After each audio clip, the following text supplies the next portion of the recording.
Nice and easy. Ooh, how you please me. You've got a love that's really real, sweet and spicy, so appetizing. You know the way I like to feel. Oh, can't nobody move me, can't nobody groove me like you do. Yeah, you do. Girl, you move me up now when I'm getting down, down with you. Do it, do it, do it. Do it, baby. Do it to me, girl. Y'all don't know nothing about that smoke. No, that ain't Smokey Roberts. That's just the Miracles. That's the Miracles without Smokey. I think he still produced it. He might have wrote that song. Not quite sure. But I'm ready. I'm ready.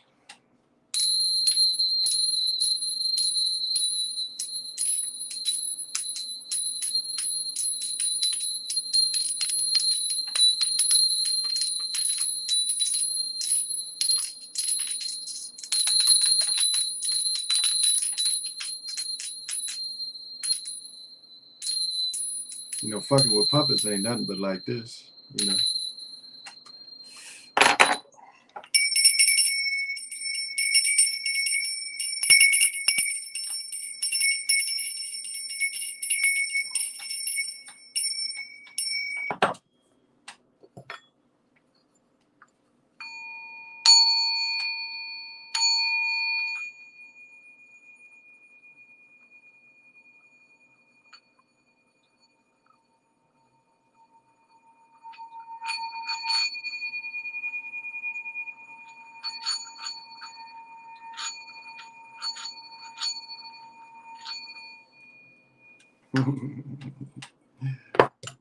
Thank you.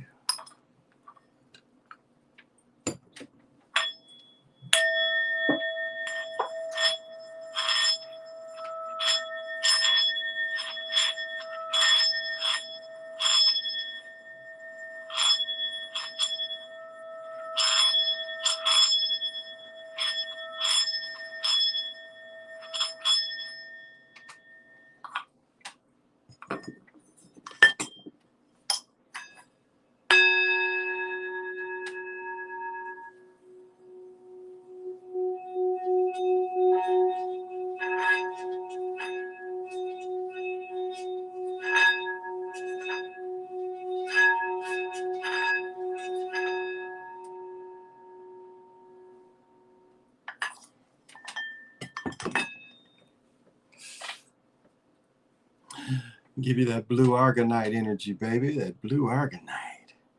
Look at that. Can't you feel it? Can't you feel it?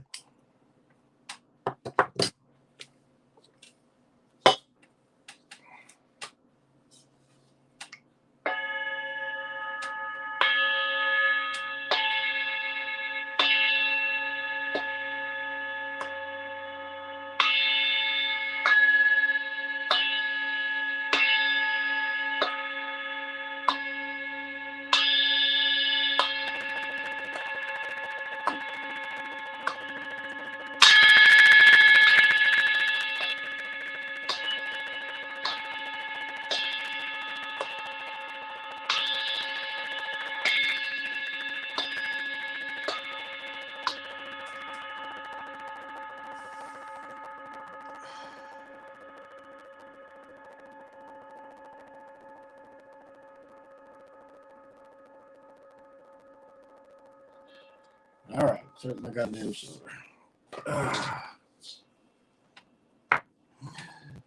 Well, good evening, or in some instances, good morning.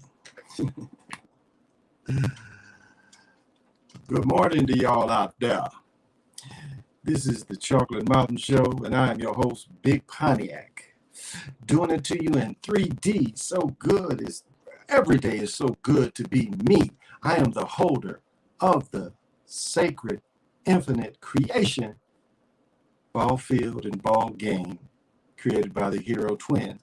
And I am also your one and only galactic daddy-o, sitting on my galactic patio, welcoming each and every chocolate mountaineer. From here, from Minnesota to the universe. Welcome, Welcome, welcome. Brother PJ. No way Atlanta is better than the Cavs. No. But Young, as you see, Young is the... There was no one on the Cavs that was marketable. They've put 2 years into Young, and I think Young is the more marketable player. I think that's why we saw, hey, Necessary Evil, thank you for joining. I appreciate that. So I think, that's what we're looking at is like one key thing, if you paid attention to the game, is did you see Kawhi Leonard sitting on the sideline? He didn't even clap when his team was doing well. It was one play where they scored a 3-point play. Maybe it was in the first half. Everybody else is up there, clapping. He's sitting there. I think he's autistic. I really do. I think he's autistic. Again, no range of emotion. But if you looked at who was more marketable, the Pelicans with the possibility of Zion playing is way more marketable. Oh, and I'm just drinking water tonight. Again, I don't try to drink every night. So pop them if you got them, smoke them if you want them, and still the Evolve Plus XL if you need the Wolf Yukon.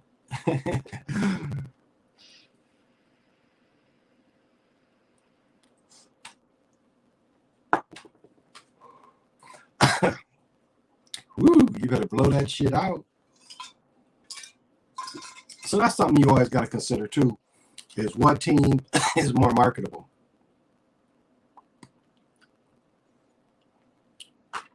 Because it's just funny. When the Clippers made their first run,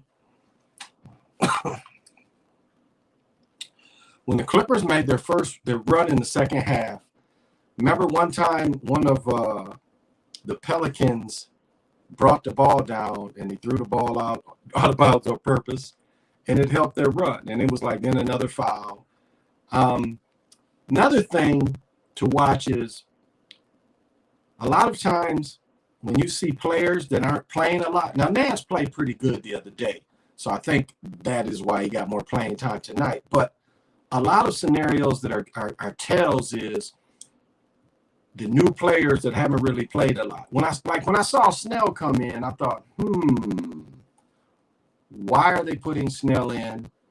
He's not a great defender. He's not quick, not a great shooter. Again, I question why he's either in the league, but again, I'm not going to knock anybody's hustle. And he gave up, 8 points? He had something like 3 quick fouls. So when you see that, you see one player with Nance playing a lot, making a difference. And then you see a player like Snell, who really shouldn't get any minutes. And again, with George being out, which that in itself was scripted. We cannot look at George being out and believe that it's the Oogie Boogie anymore. Everybody's supposed to be covered under the umbrella. All of a sudden, Paul George has to be out because of the thing. Yep. How many more years are we going to use this as an excuse? However, maybe. No, he wasn't. Atlanta should not have beat Cleveland. I agree. They should not. They should not have beat Cleveland. Almost identical scenario.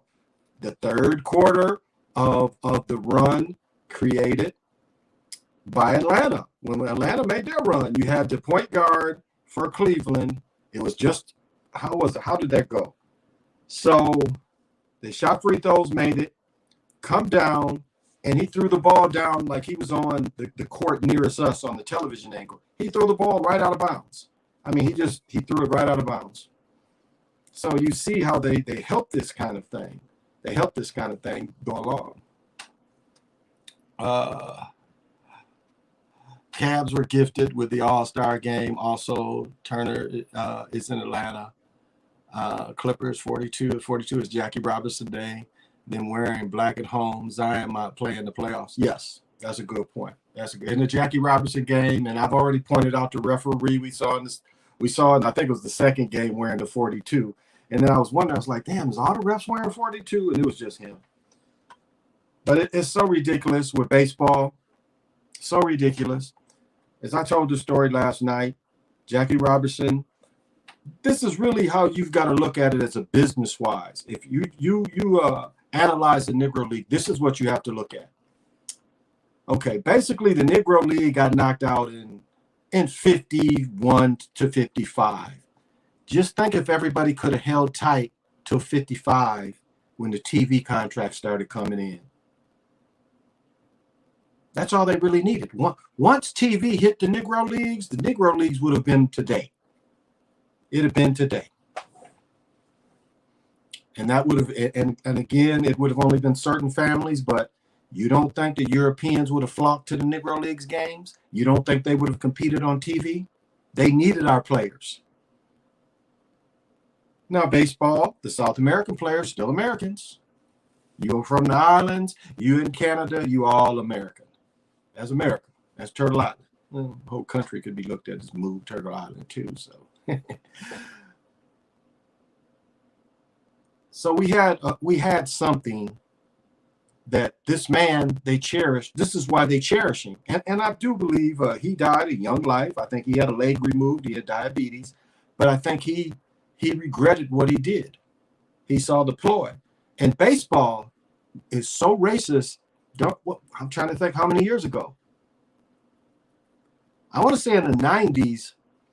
In the 90s, when Ebony was still giving out magazines, when magazines were still paper magazines, Ebony used to do a thing on all the black players in the different sports. You know, they show all the melanated people in every different sport. They always had a sports kind of once a year thing.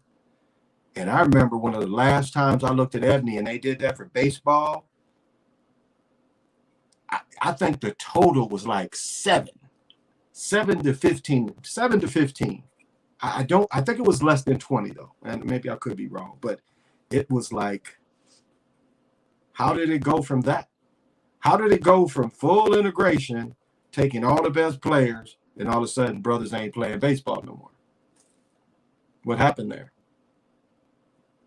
Now, of course, the most athletic dudes play football and basketball. And the knock on baseball, if you really understand how sports franchise are set up, the problem with baseball is you can be locked in the minor leagues for a number of years.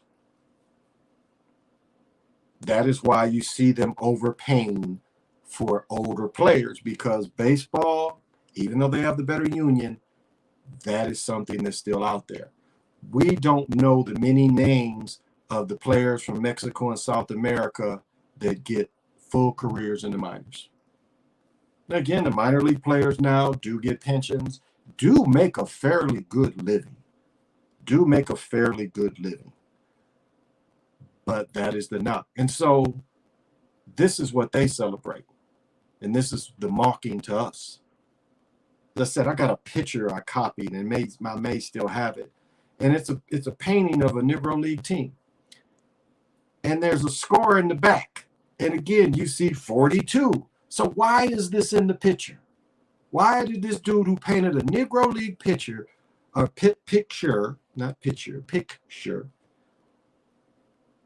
did he have to put 42 in the score? In his art, why was there 42 there?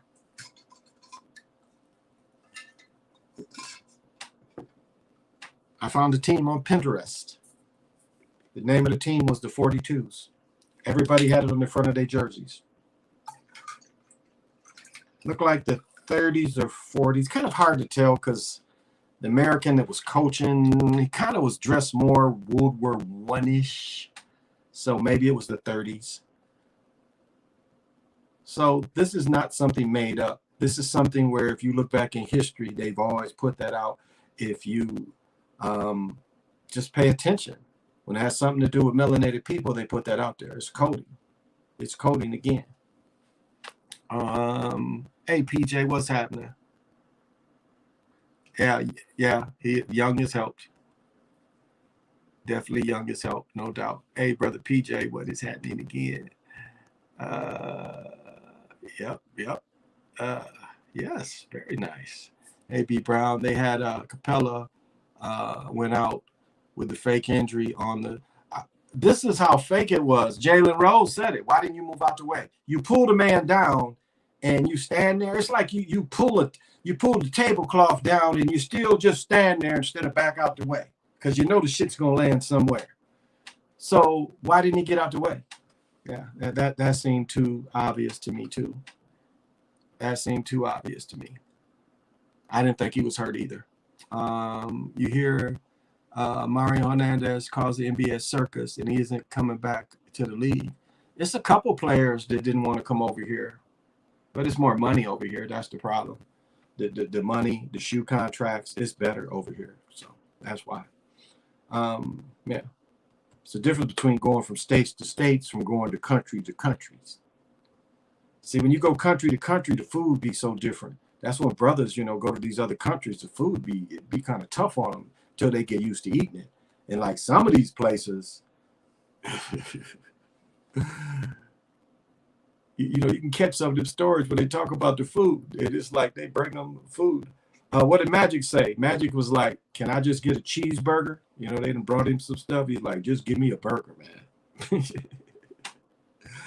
And that's the problem of playing overseas. The food, the balls was complaining about that when they was playing ball. When he had a league over there, it was like the food is the hardest thing.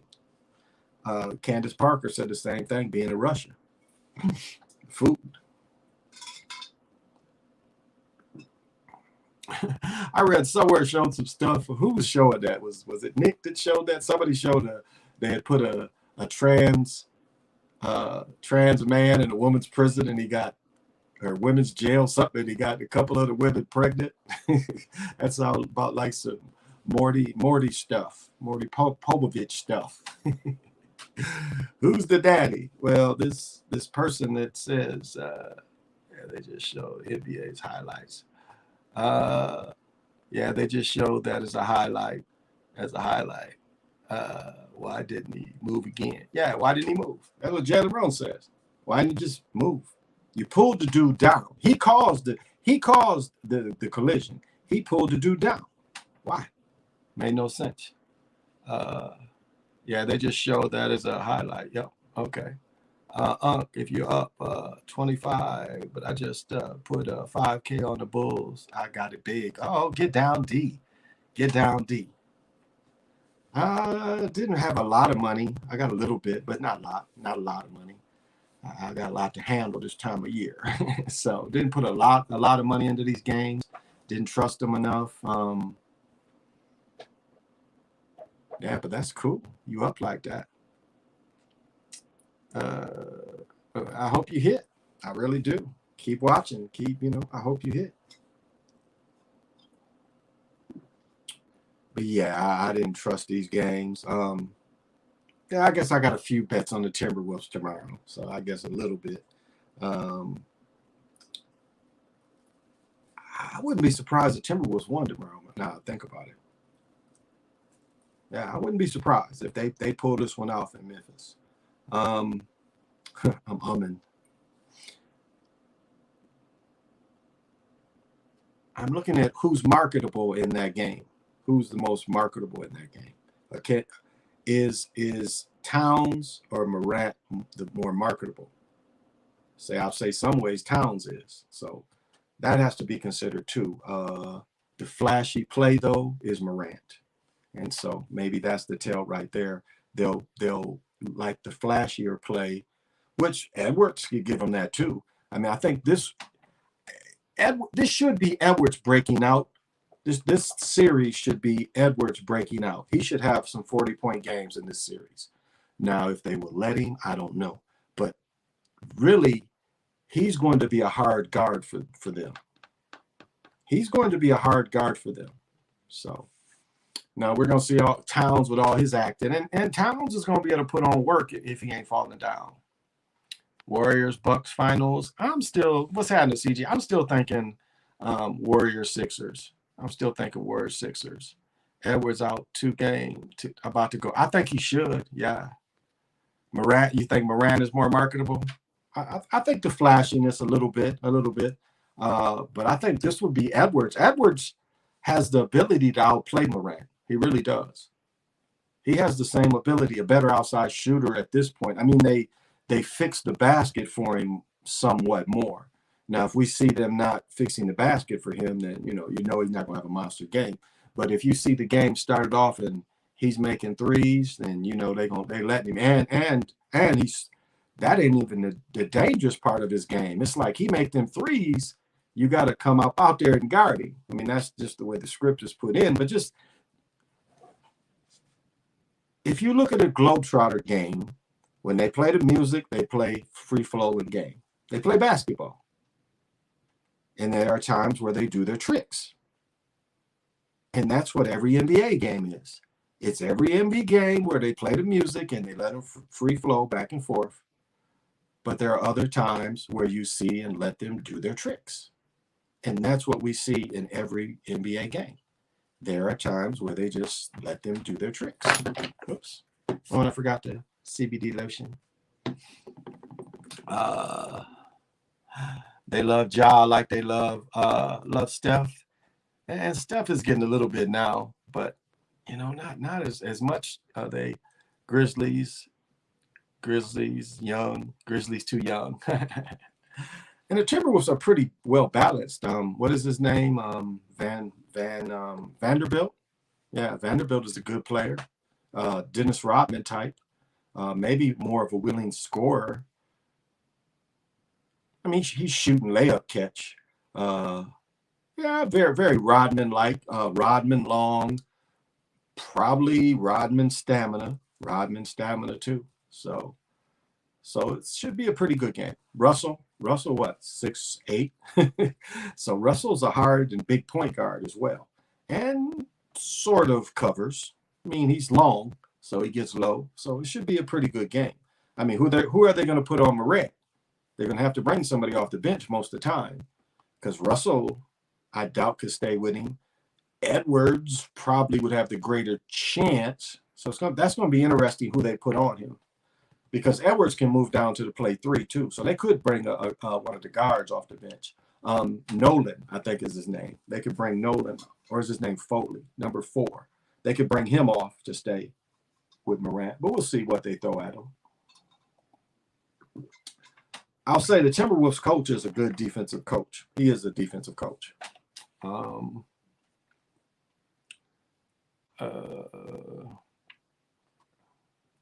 Miami Heat versus the Hawk, a good matchup. Yeah, it should be. It should be a real good matchup. I agree with that. I think it'll be an excellent matchup. I think it'll you know, these ratings should be fairly good. We'll see how good the ratings are. I think the ratings will be fair. We'll have to see how the money builds up, and then that kind of tells us. Once we start seeing these lines, that'll kind of tell us how everything is going to play out. And then betting after the first game, because that's what a lot of people want to do. Old Pat Bell will be out there. That's right. Yeah, because they'll play Edwards at 3, and they'll have Pat Bell.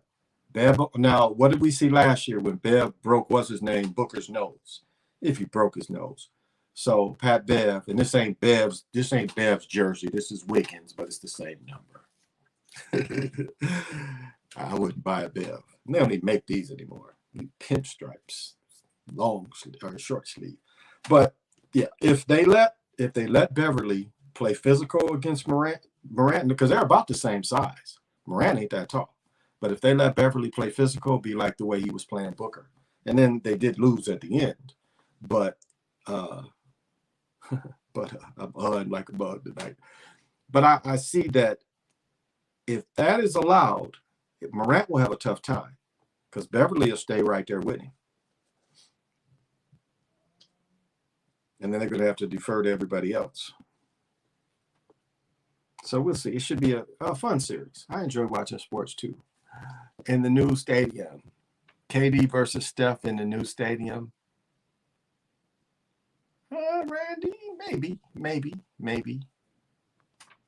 Randy. I still think Harding is going to play Oscar Robertson with Jaguar. I still see that panning out.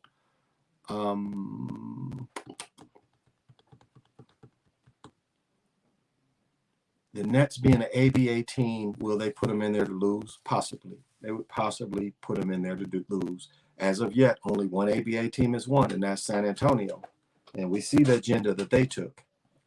So I don't, that's why I discount the Nets. I discount that because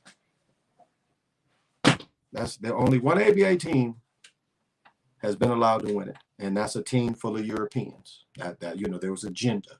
You got Army intelligence as the coach. So I don't think, I think just going under that, that's why I don't think they'll win. That's why I don't think they'll advance.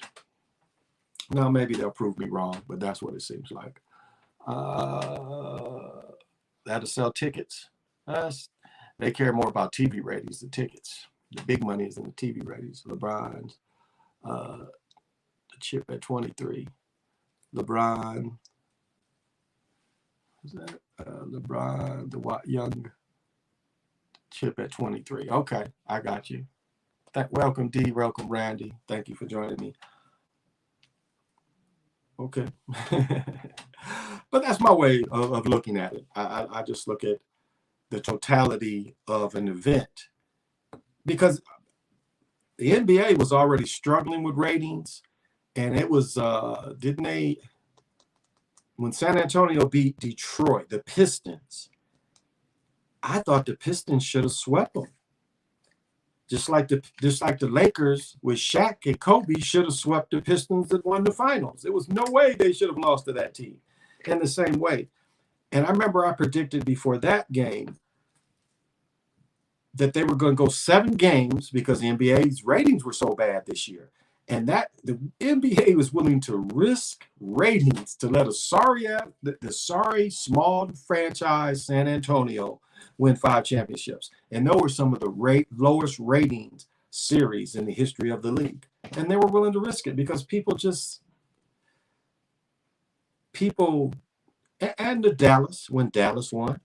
Hell, Dallas what? Didn't he make the playoffs the next year? When they gave Nowinski one? I don't think Luka be good as Dirk. Dirk, I think, top 10 points.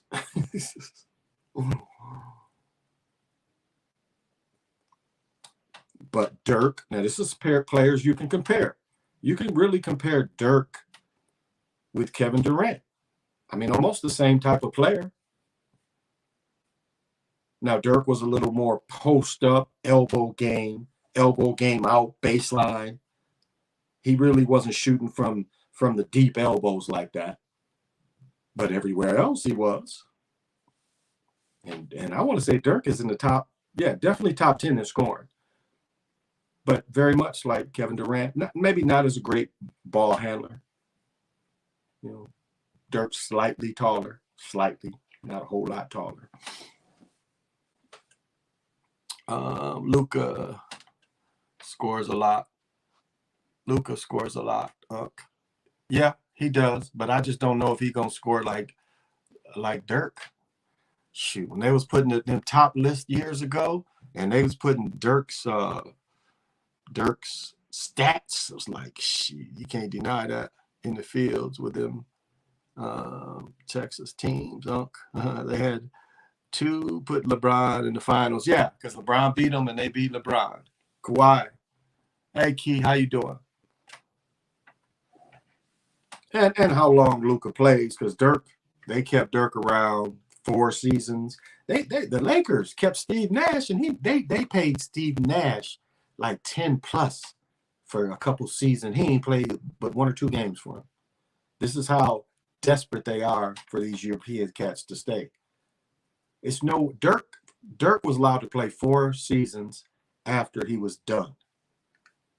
And the same with Steve Nash. The Lakers paid him they probably paid him closer to 17, 18 million for couple seasons. And he ain't played but a handful of games.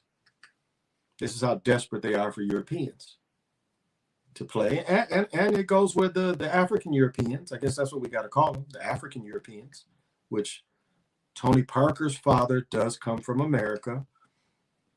So maybe he gets a little pass, but like, what is his name? Batum, he's French. It's like we never needed any of these guys.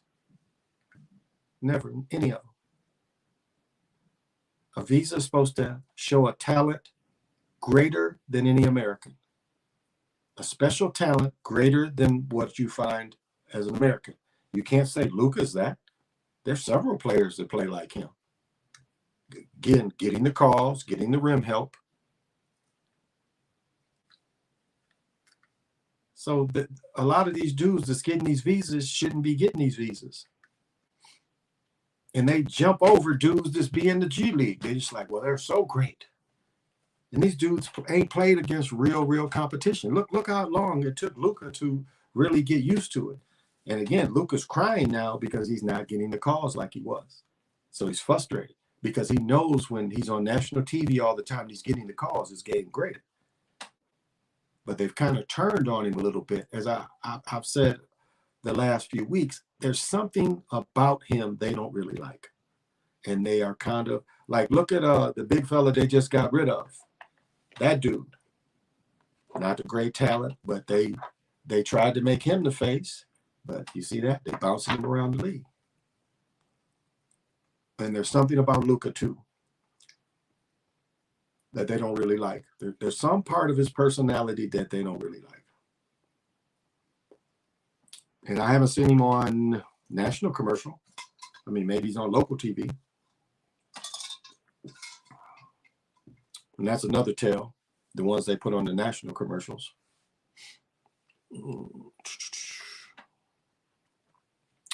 I don't know. Winston Garland was Darius Garland's father until tonight. I didn't put the 2 and 2 together. Okay, yeah, I heard him mention that too. Yeah, I think I've heard that before though. Players at best stunk. The regular players at best, exactly. It's that Nazi look. Oh yeah, that Nazi look. Yep. Hey Lobo, what's happening? It's definitely the one with the Nazi look. But both of them had that Nazi look, and they can't. That's the problem with Ukraine. Ukraine had them Nazis. Ukraine was dealing with Nazis back in World War II, so we can't be. And then they come out with the full Nazi cut. I want a Twins hat, Unc. Think how much they hitting out there. Yeah, I can get you one. I can get you one. You have to give me your hat size. I'm trying to get more game worn hats. I found a dude that he's like, okay, I'll show you the game worn hats because there's tags and hats, and you can tell if they're game worn. Not one player, but the same exact hat. Because all the hats is like $45-$50. So if you can get a game worn hat, yeah, you send me your hat size. I can hook you up with a hat.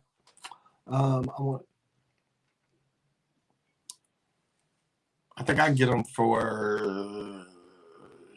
I think the ones that are 44, I can get them for 34. I think.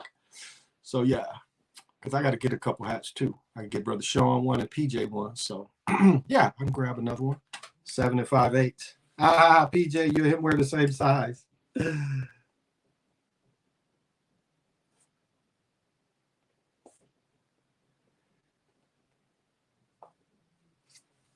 7 and 5/8. Okay.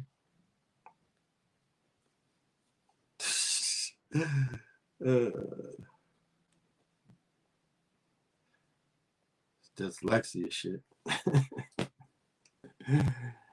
But yeah, okay, bet. I had to pick up some more hats. I'm walking better today. I didn't wear my ace bandages, so as soon as I get to moving, I'm kind of taking it easy. Yeah, I go back out to one of the places. Because I got a better deal. The hats, you get like 20% off at Lids. If you go into the Lids that got the jerseys and shit, it's only 10 off. Because them jerseys be like 150 up to $300. So they give you less off. They give you more off on the hats, less off on the jerseys. So. But I like both. I like hats. I like jerseys. I like the hockey sweaters. I've always dressed like this though, like always hats and jerseys. When I coached high school basketball, with suits, sweaters. I still have coats that go over suits. Still kind of keeps some of those. I don't have as many. I don't dress like I don't have club clothes anymore. I really don't have any club clothes. I mean, I can go casual somewhere and I can dress up, but I don't have club clothes. I kind of quit buying club clothes. uh, uh, what's good? I know. Mm. I'll take being the big head. Yeah. Yeah. CJ told me, PJ told me last night I got a big head. That's what he told me. He's like, we don't wear the same size, so this is my size. We sending that big hat to me. Because this, let me see, this one is now this is the snapback. That one's a snapback. My other Eagles hat. This is the Eagles Super Bowl hat.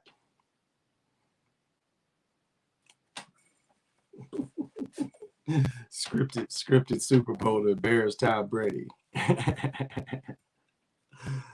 But hell, I'll take it. And I took the money I won from it too. So, because when the Eagles win and everybody and their mama calling me up, all my old teammates, everybody's calling me up. I know you still like the Eagles. Yes, I do. So, all of them calling me up. We got a bet. I'm like, all right. I stung them all. Shoot, I'm working out to see if my daughter doesn't have camp. One of my teammates, and I probably mentioned this before, he ended up getting property, or not property. He's gonna, I think, Airbnb a place on the lake, Wilmington, North Carolina.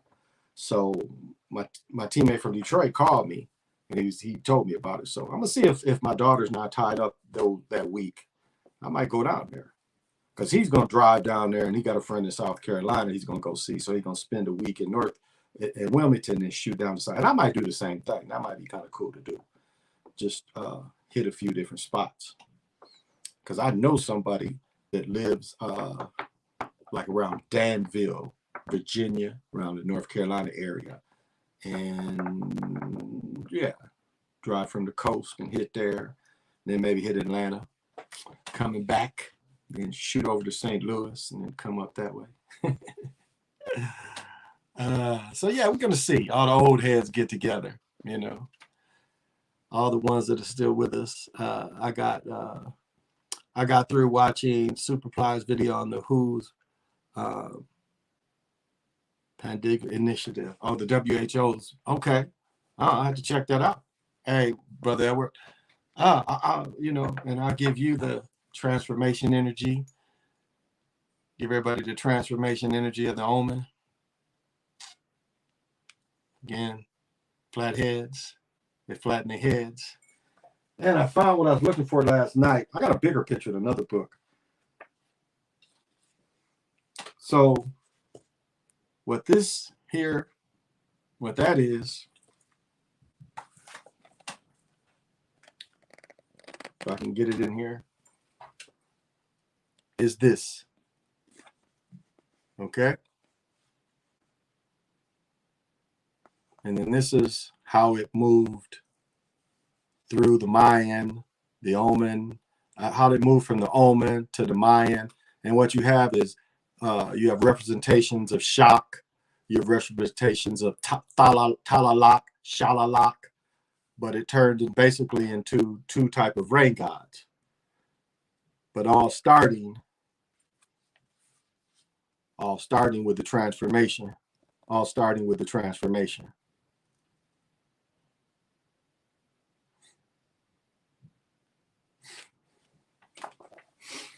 That's what it says. The Where Jaguar, the omen civilization began to be recognized early in the country.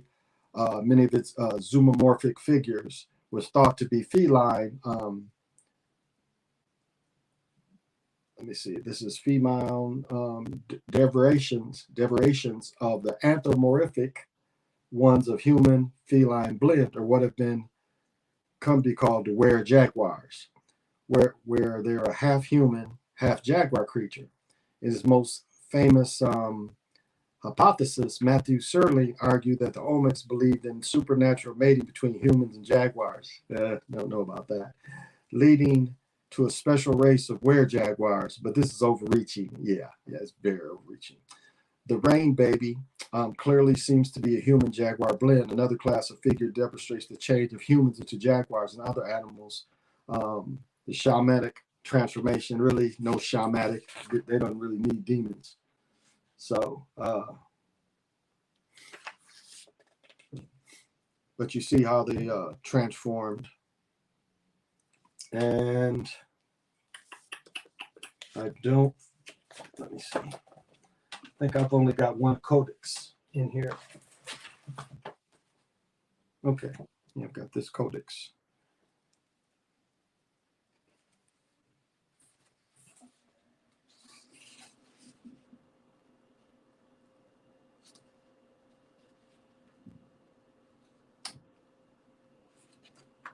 This picture show it. I want to get a clear picture. And what you see for a lot of the codexes is you see Europeans redo them. So a lot of them are redone.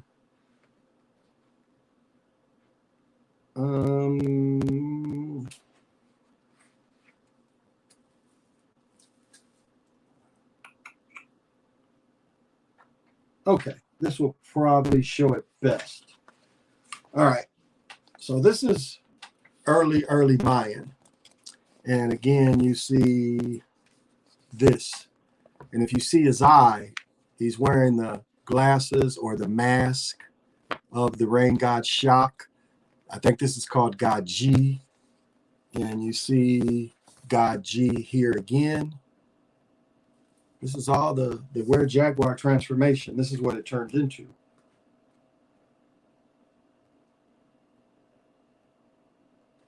And this one's kind of neat.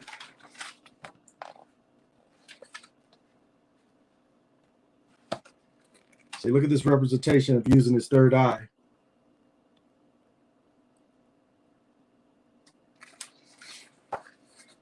And so technically this is the same entity.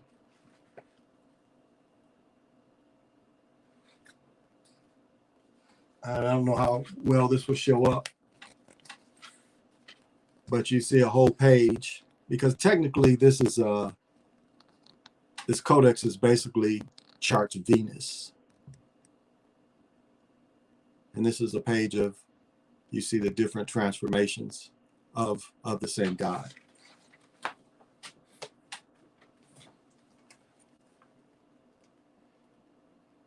And if I'm not mistaken, that would be considered God G. I mean, I get into this shit. I get into this shit, you know. It's like there's no half stepping. I get into it. And so if anything, you know, we're the time walkers. And this is how they were introduced. This is how they found this and didn't know what culture it came from. This is why it got started. And then you see the transformation again. But this is what's called a celt or an axe. So they didn't even know about this shit.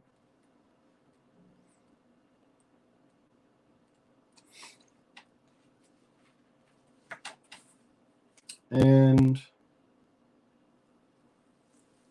this is a ballpark before the 5th millennium BC. This is how long it's been practiced. There's nothing like this in Europe this old. It practices this.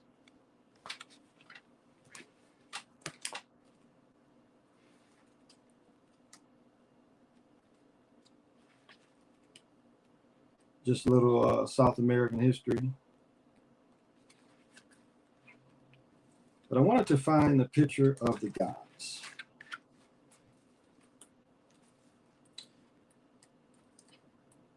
Because some of this shit they really can't decipher. I think so. If I find it later, that's okay too.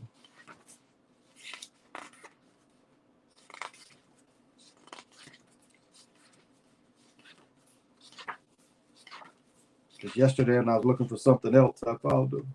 Oh, here they go. Okay, I did find it. All right. And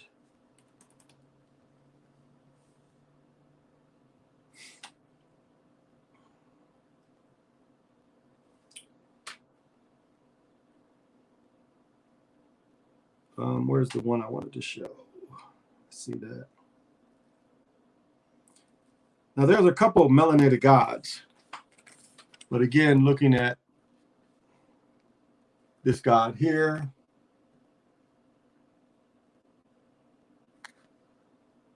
is the same as this god here.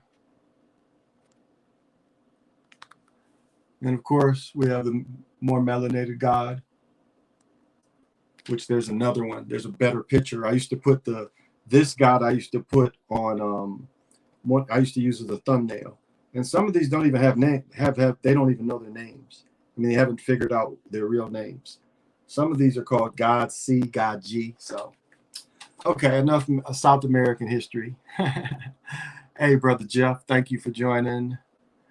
Let's see.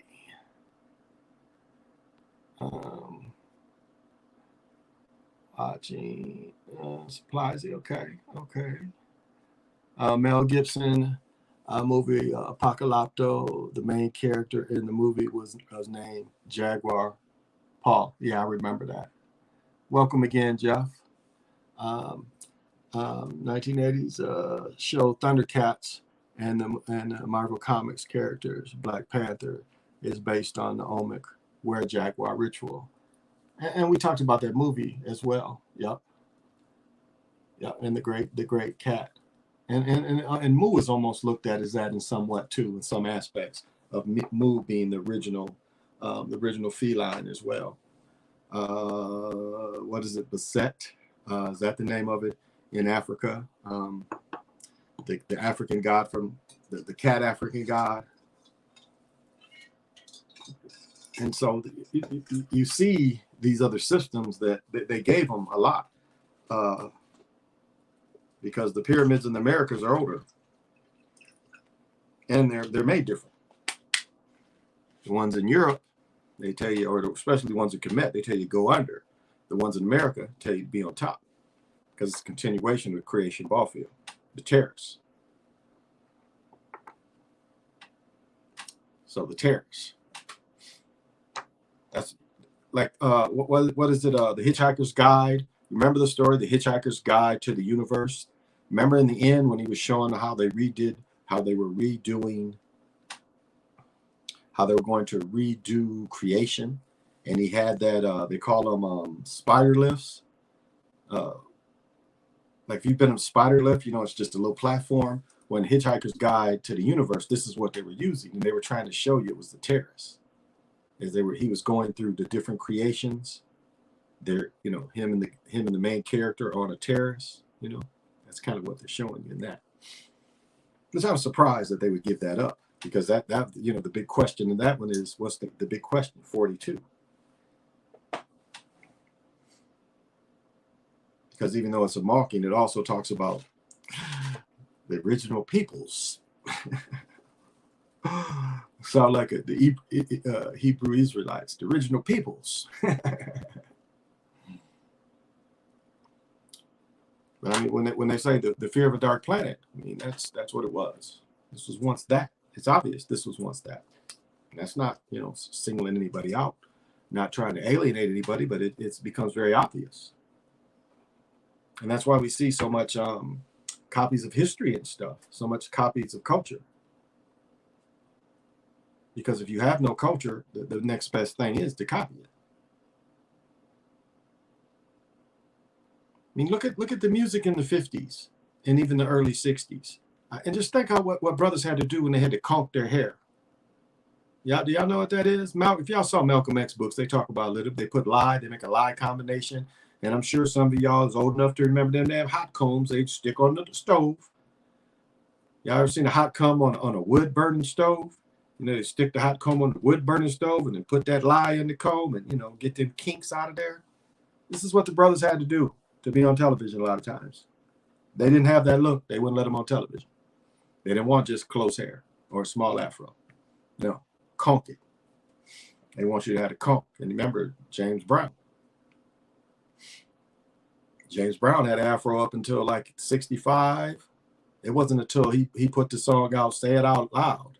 And again, he didn't say he was black. He got everybody else to say it. So do you see how they use music against you? Say it out loud. I'm black and I'm beautiful. Black is beautiful. Black is power.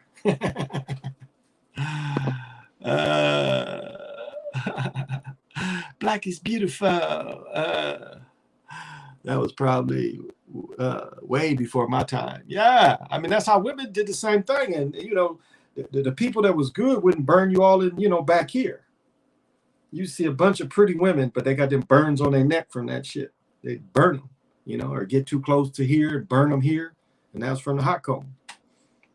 And you got this sizzling hot piece of metal from your face. And the neck was the hardest. You know, they talk about women got the kitchen, you know, they got to get the kitchen. And you touch their neck.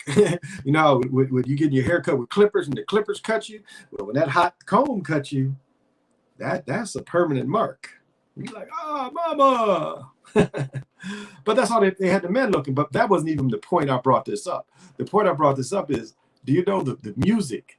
It was like a brother would put a song out and the song would do okay. And then like Pat Boone, look up Pat Boone doing Little Richard's Tutti Frutti. It is the stiffest. He's like just stiff standing, Tutti Frutti. You know, there's no what about it. I mean, he tries to copy that, but he doesn't do it. And then some of y'all don't know Unchained Melody. I think it's the Righteous Brothers. So they wanted to DJ Vlad you even back then. Copy the culture, make money off the culture. And songs would be hits. Songs would be hits. Songs would be hits when these other artists did it. Now, again, the publishing, printing, whoever owned that is going to benefit the most. I understand that. My grandma used to talk about the hot comb burn she went through when she was younger. Yeah. Nah, I remember seeing my aunts go through that crap before the electric ones came out. Yeah, I watched that for a long time. You'll go to barbershops. And it'd be a comb on the stove. I've been to barbershops. That had wood burning stoves to keep the barbershop warm. Because, you know, some barbershops ain't terribly big, and they had a wood burning stove. And a lot of them, it'd be the men in the front and the women be in the back. And they had them hot combs, you know, on them wood burning stoves. And yeah, that was part of mine. You know, I watched that a lot. But again, you would see the girls that got burnt. Feel kind of bad for them.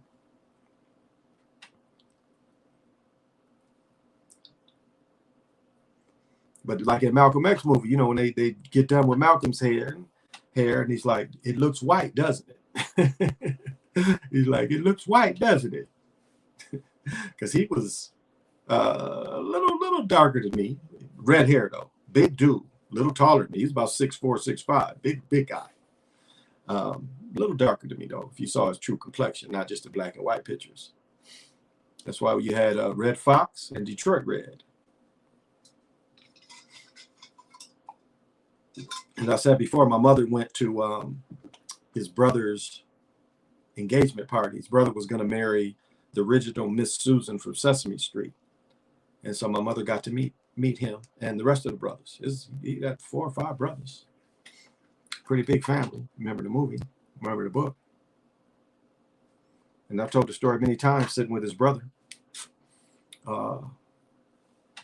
in Battle Creek. And it was sad. I used to ask him, like, who comes to see you? You know? Like, does anybody come to see you, to talk to you, to interview me? He's like, hardly at all. Because he was still alive. That was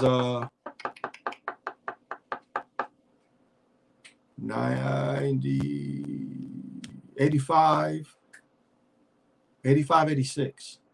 Because I don't remember seeing him after 86.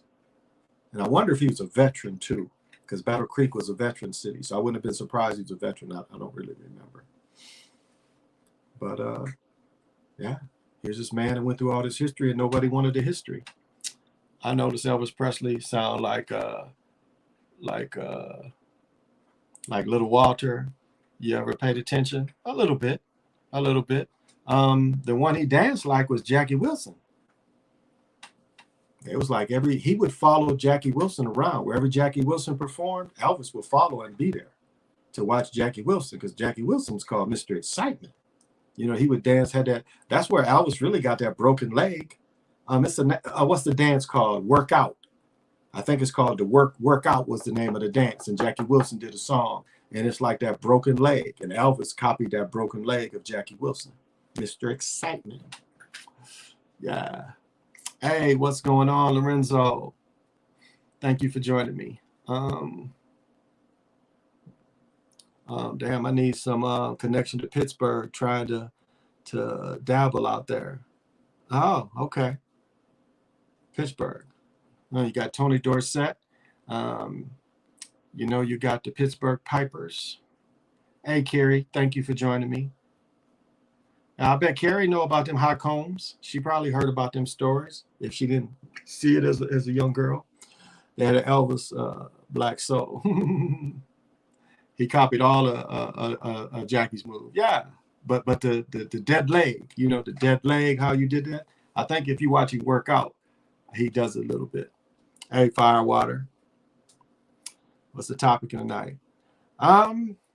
There's really never a topic. I kind of just go with where the energy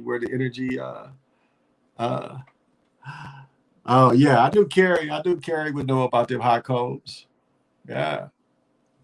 But that's the things. And I mean, you know, you would see these women as they got older, and a lot of times they broke their hair off as they got older. So even though as you're younger and your hair was well healthy, B.B. King was upset at the Memphis for a long time because they dubbed Elvis as the king when B.B. maybe thought it was him. And I'll tell you, I'll tell you what's sad about Elvis too is, you know, because Elvis had hold your ears as they get burned. There you go. She said, hold your ears as they get burned. Yeah, you see them with burned on the ears too. But yeah, if you didn't have a good person and they wasn't steady handed, you zip, zip, zip, zip, zip, zip, zip, zip. Yeah. Yeah. I used to look at women.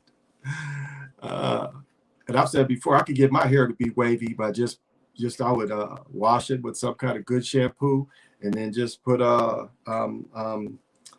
cream in the red can. I had the name of it. Crown.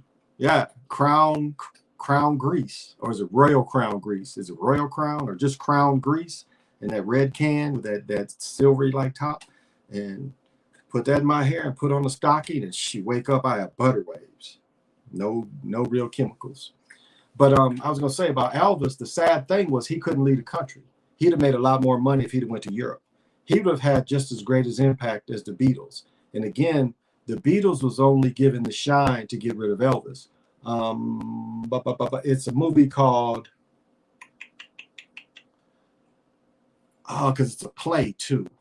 But the play is basically how the government conspired against Elvis to kill his momentum, to kill his fame by putting him in the army. Remember, Elvis took the first polio shot too, so he was into propaganda. But yeah, that's what they, Bye Bye Birdie. That's what the movie and that's what the play is called. Bye Bye Birdie is based on how the government went after Elvis and they put the Beatles there. So the Beatles was definitely a MK Ultra kind of put there. Again, they get rid of Pete Best to put Ringo Starr in there, and everybody agreed that Pete Best was a better drummer. And then there's the thing about, did Paul get killed in this car accident, and did this new gentleman for the next 40 years play that character? Royal Crown. Yeah, it is Royal Crown. Okay, yeah. I don't know. I'm not really sure.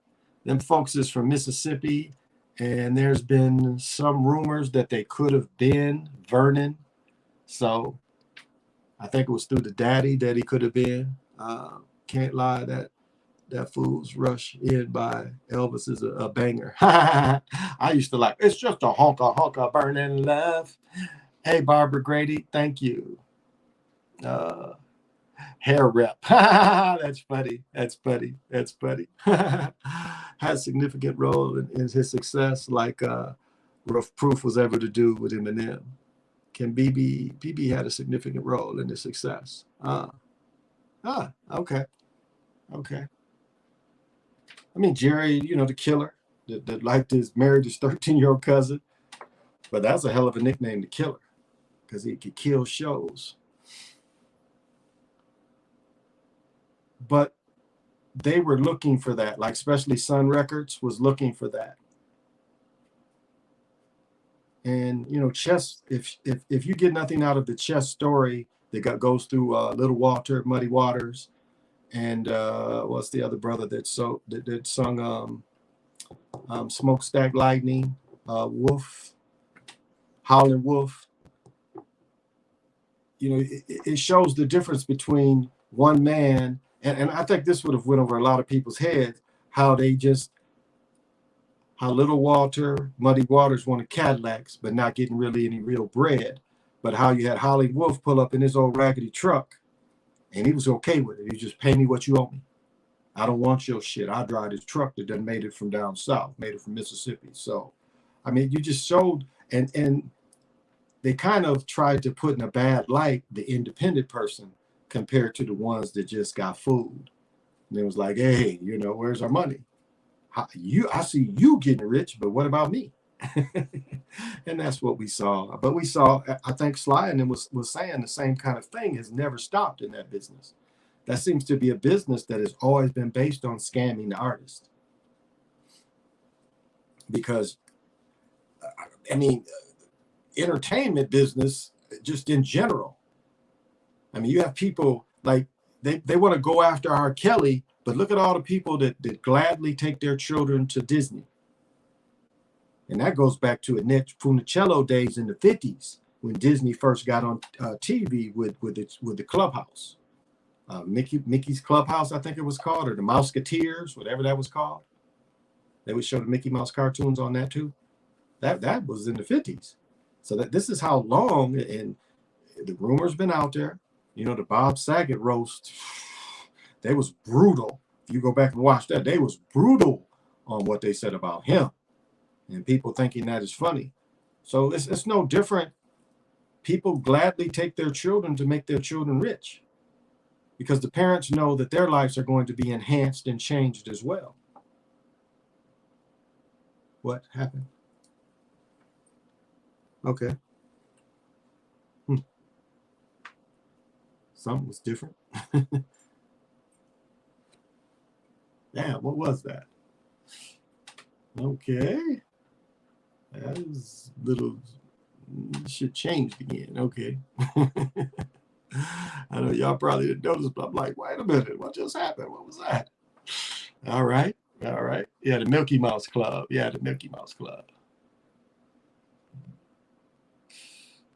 Yeah, so my ex-girlfriend got burnt by a curling iron on the side of her ear. It left a black scar. Yeah. You'd see that. I mean, you would see like where I remember one girl got hit like 3 times and she had 3 little burns up her neck like that. You could see the person whoever did it didn't give up. And you would smell that skin and you'd smell that hair frying. And they would go, how did it go? Fried, dyed, and laid to the side. And, Red Fox used to say that. Fried, dyed, and laid to the side. Using children for profit. Absolutely. Yep, absolutely. All that 30 years ago. I went natural before it became popular to go back natural. I mean, there's a picture that went around Facebook that they showed all these sisters from like 68 or 69. All of them got naturals, light makeup, but all these sisters got naturals. Just beautiful sisters from like 69 or 70. And then they compared it to a picture with the weaves and the butterfly eyebrows, which again, that's been around since the 60s. That's a 60s thing too. To have the big butterfly eyebrows is a 60s thing. That is not something that just happened the last 10 years. Because I've dated enough women to know I watched this steadily grow. I can remember in 9 or 10 chick I used to know. Maybe I was 14. Yeah, maybe that's 13, 14. So maybe they came in around 13, 14. But that's a copy from the 60s. Go back and look at some 60s show. You see it. Twiggy, Marilyn Monroe was kind of going out and died early 60s. But you look at the mid 60s, you see that as a 60s trend. Elizabeth Taylor. I'm trying to think of the real skinny chick. Tiffany. Lunch at Tiffany's or some shit like that. That skinny chick that, I mean, they went from Marilyn Monroe, Elizabeth Taylor, thick women, to Twiggy, and that chick, Audrey Hepburn, looked like a dude.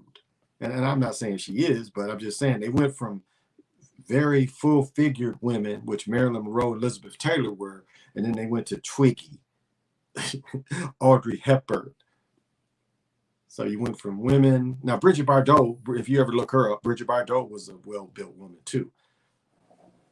I'm trying to think on the American side, who do we have? The melanated people back then. Eartha Kitt, I guess, who wasn't really a stickly woman. Very good all-round entertainer.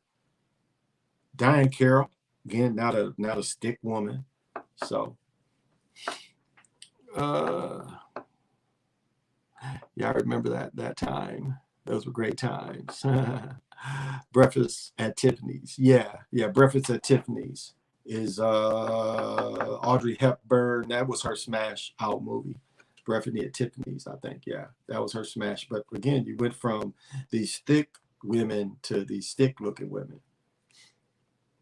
And that went right into like the 70s. And then the 70s, it changed a little bit to some thicker women.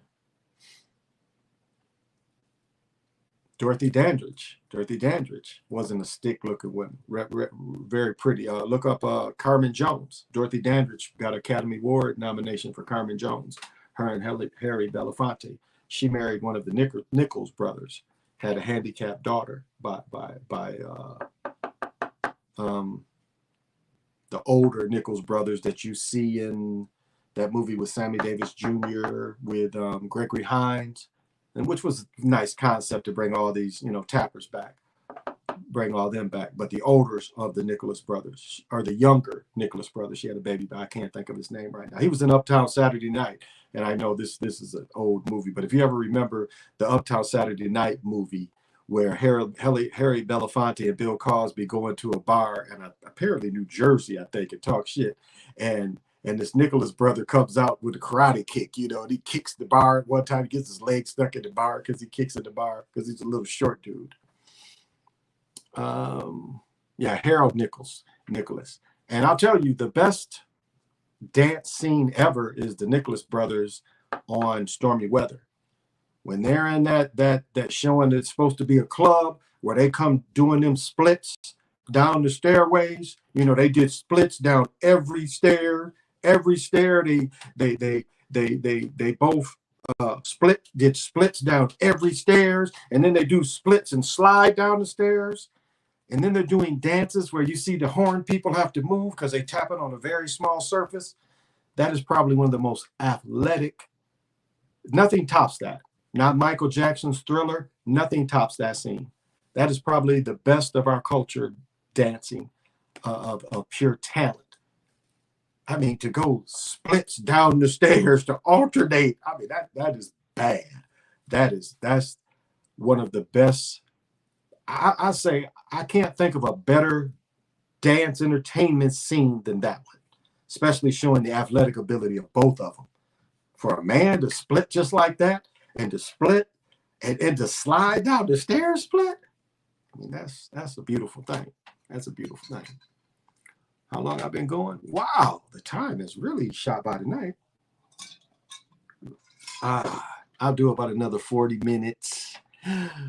Oh, I see about every woman in my family has a natural hair. They were not big on that weave. I'm starting to accept the coaches of these sports teams and handlers and some players are as well. Of course, of course. And it's just like I say, even in entertainment, you see it. You see that even in entertainment, the handlers. Like I talk about Rashad Vaughn all the time. He had this handler named Pete, and Pete got Shoddy to go into what is the type of schools? It'll come to me. But he went to one of the other type of high schools. What do they call those high schools? But Shoddy went to his senior year in Las Vegas and lived with Pete because Pete was the coach at the high school, and Pete and Shoddy went out there together. A prep school. Shoddy went to a prep school his senior year. And I don't mean like the extra senior year, which should have been his freshman. No, he went to a prep school his senior year, and Shoddy's handler, which put a lot of work into Shoddy since Shoddy was young. I'll say that, but he ended up, if people hired him, he got sanctioned. That was how much the corruption he did with UNLV. He got sanctioned because he was getting money. They proved that Pete was getting money while Shoddy was going to UNLV. And they gave Pete some kind of job at the university. So Pete got sanctioned. So you see it. Yeah. I never was a weave. I would have chemically straightened mine. I never wore a weave. She would chemically straighten mine. Well, if I get enough donations, I'll go buy me some butter waves and come back here tomorrow with peanut butter waves, peanut butter color. Yeah, prep school. Thank you, PJ. Yeah. Give me enough donations, I'll go get the butter waves tomorrow, and I'll wear them for about a week. I'll put the do-rag back on, Give me some butter waves. I don't know if y'all remember, Mike Warren was in a movie in the 90s, and I don't know if y'all remember who Mike Warren was. He played at UCLA with Kareem. They played on the championship team together. But Mike Warren, his son married, what's her name? His son married Jessica Alba. So Mike Warren's daughter-in-law is Jessica Alba. So Mike Warren is an ex-actor. Hoop, Heaven is a Playground. If you ever watched the movie Heaven is a Playground, the star, the bald-head dude is Mike Warren. But Mike Warren was in a movie where he straight up had butter waves, and he was bald by then. He had straight up butter waves. I was like, oh shit, get down, Mike.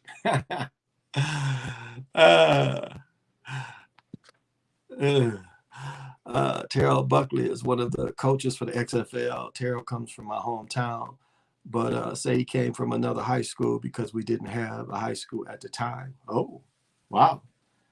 And that hurts me so much. Yeah, Hill Street Blues, exactly. Yep. Hill Street Blues, yep. Hey, what's up, Smooth? How you doing? And I feel, again, you can't think courts are real in America of the injustice that was done to the USFL. The USFL would have been absorbed into the NFL, no doubt. They would have been forced to. There was no way they could have. I'm reading that book called Interference about the fixing of games in the 70s. Well, fixing of games since pro football started. And one thing I'd never realized is one reason why the NFL wanted the AFL to come in is because they was going through being a monopoly. They was going through being a monopoly. So they was like, hey, we're not a monopoly. We're going to let the AFL in. And they lost the case. But again, it was an insult to the money. They should have been given billions, and they didn't. Hey, Jay, how you doing? Michael Jackson was played by two people. He could have been. Roger Goodell's so greedy. Football, he wants to own. Well, that would have been Pete. Well, yeah, no, that would have been Tagliabue who actually won the case. Tagliabue would have been. But as I said, Goodell is the one who invented the tuck rule. He was in the office then. He was one of Tagliabue's.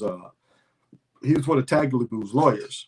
He was an NFL lawyer, and he's the one that came up with the tuck rule. He wasn't the commissioner though, but he's the one that went in the rule books and saw how they could cheat on the fly, because they made that up on the fly.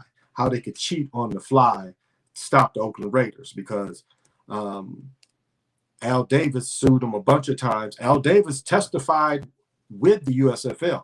That is one reason why you see the tuck rule, because they hated Al Davis, because Al Davis hated them. Al Davis was one of the original.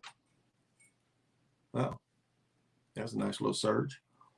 He was one of the original NFL owners, or AFL, excuse me.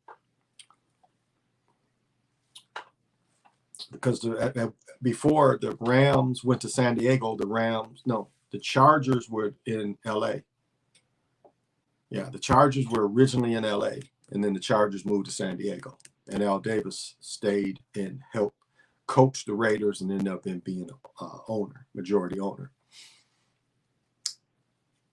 So, and the same thing could have been done to the Negro League. You know, the Negro League would have made it to the 50s. They definitely would have survived. And as I was saying, talking about Earl Monroe, and just talking about, HBCs or black college football as I played, it was called, the AFL is the first one that really was giving brothers jobs like that, was the AFL. I mean, go look at the old films. I mean, it's a bunch of Aggies that I used to see their pictures. Dickie Westbrook, there was a bunch of them. I want to say Cornell Gordon that played with the Cowboys. I want to say he was from A&T, but he started in the AFL. So it was they gave a lot more brothers positions. I know we see back in the 50s and 60s, you think, Jim Brown, but Jim Brown was the exception. A lot of brothers just wasn't as many brothers on the team. Especially because like the tough positions, we see Merlin Briscoe, before become the first brother to actually start a whole season, and that was with the Broncos. And then by the time he went to the Dolphins, when he won a Super Bowl with the Dolphins in '72, he was a wide receiver. But he went in, he played a full season as quarterback. First one. James Harris was later. And James Harris out of Grambling.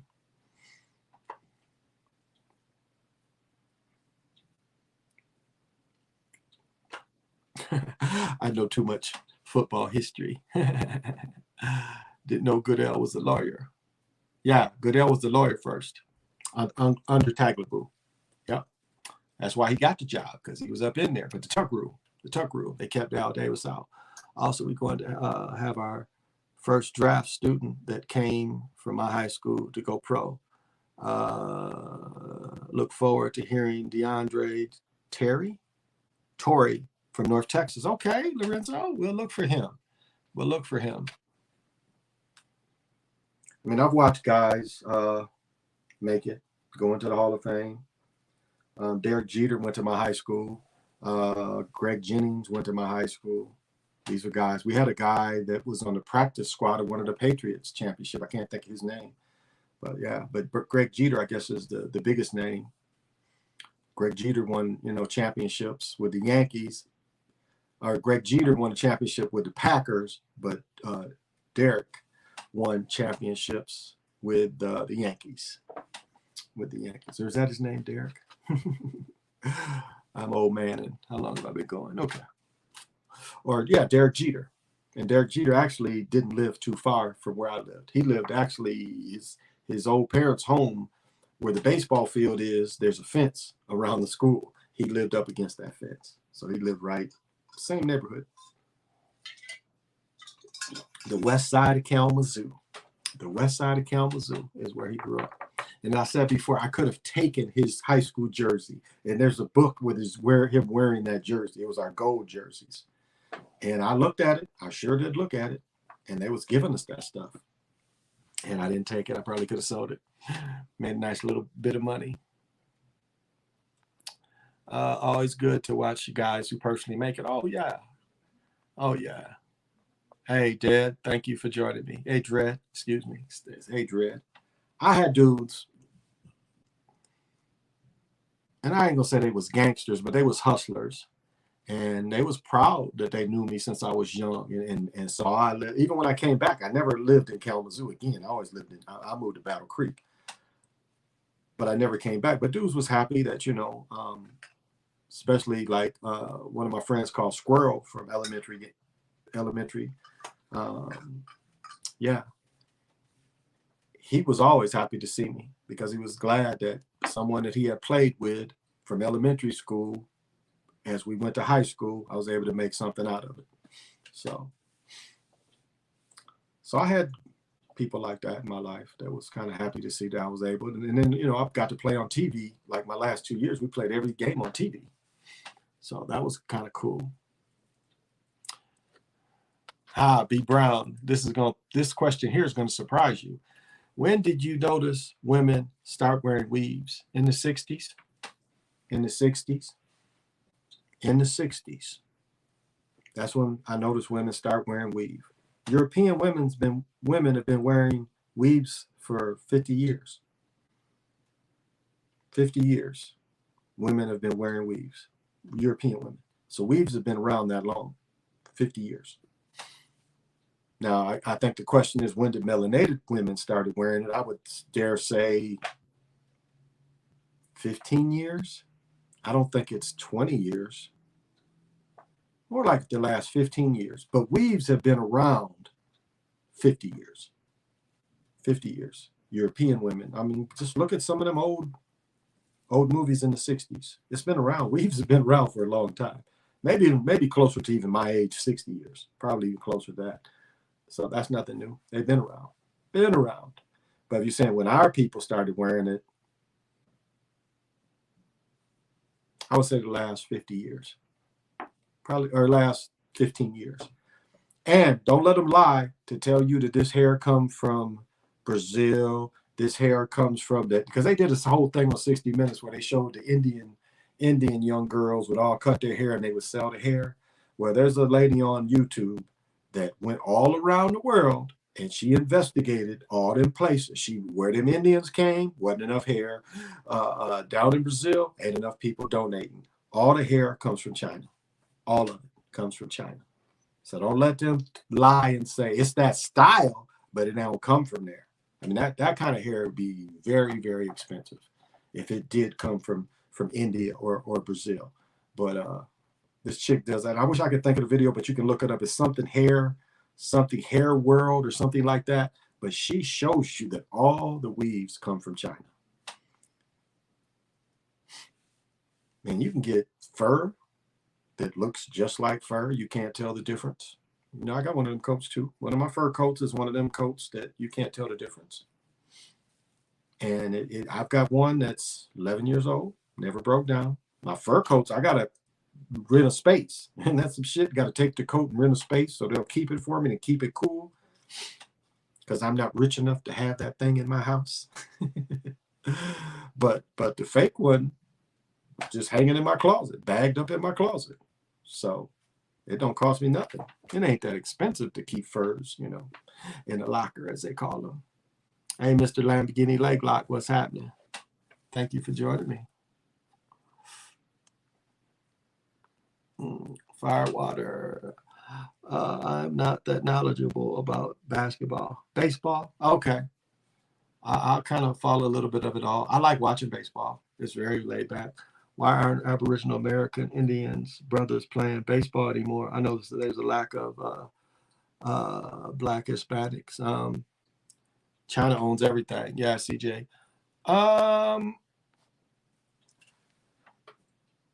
Like what they had to do here is the Twins had to set up monies to help children that lived in the hood. As I said, the majority of children don't live where the Floyd stuff happened. The majority of melanated children live on the north side.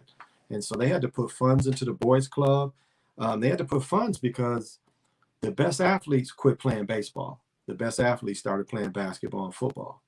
Now, think about what it takes for just children to play baseball.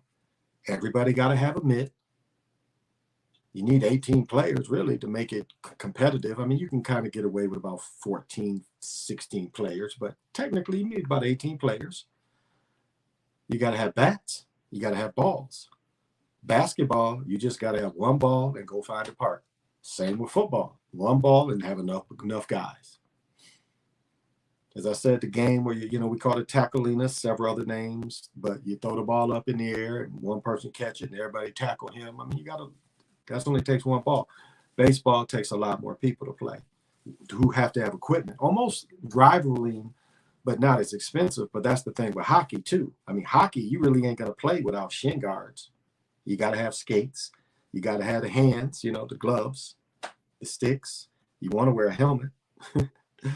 So hockey's more expensive. But just as a pastime, children just don't get baseball bats as presents. I mean, anybody on here, there's years where I've got bats for my birthdays growing up. I used to catch. That's how I messed my thumb up so bad. I used to catch as a little boy. But I got bats and gloves. I got a full baseball. I think my sixth birthday, my sixth or seventh birthday, I got a full baseball uniform and cleats. And this was to play t-ball when they didn't give you anything. They didn't even give us hats. So I was the only one with a full uniform on. That hair comes from a Chinese. Yuck. Yeah. Yeah. Definitely. Firewater. Yeah, the hair comes from the Chinese. Yep. If you like, say black people are just too easy to be deceived. Even the women really think hair coming from Brazil. Yeah. One of my cousins designs hair. And he's always puts, Brazil and stuff. But realistically, yeah, it all comes from China. As I said, they got leather. They got leather, nubuck, shearing. You can get a coat that looks like a shearing coat.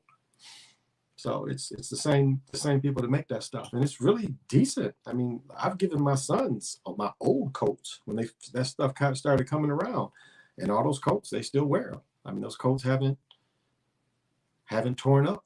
Like I gave my son one of my leather coats, my leather bomber jacket. I bought this long time ago.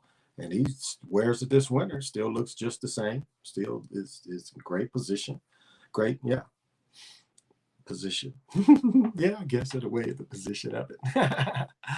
The Meg Republic is a third or fourth world country.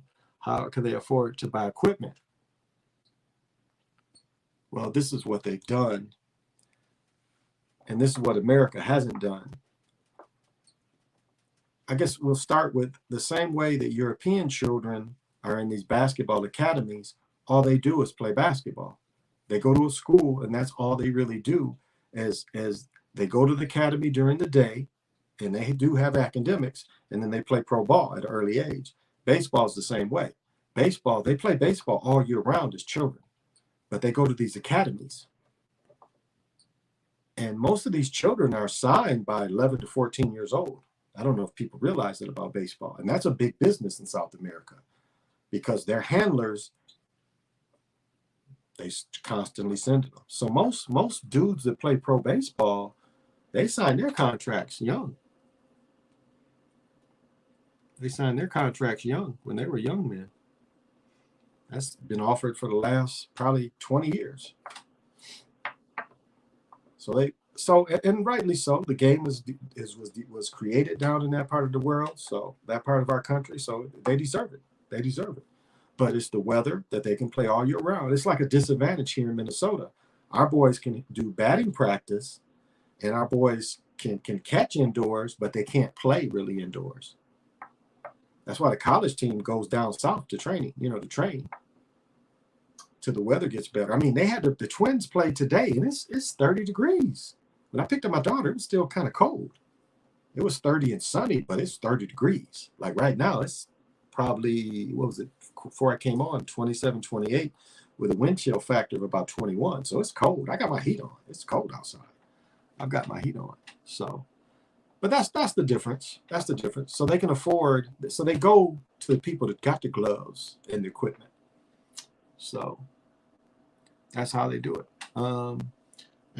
As a child, we never played baseball, not enough fields. Okay. See, I did. We played all the time.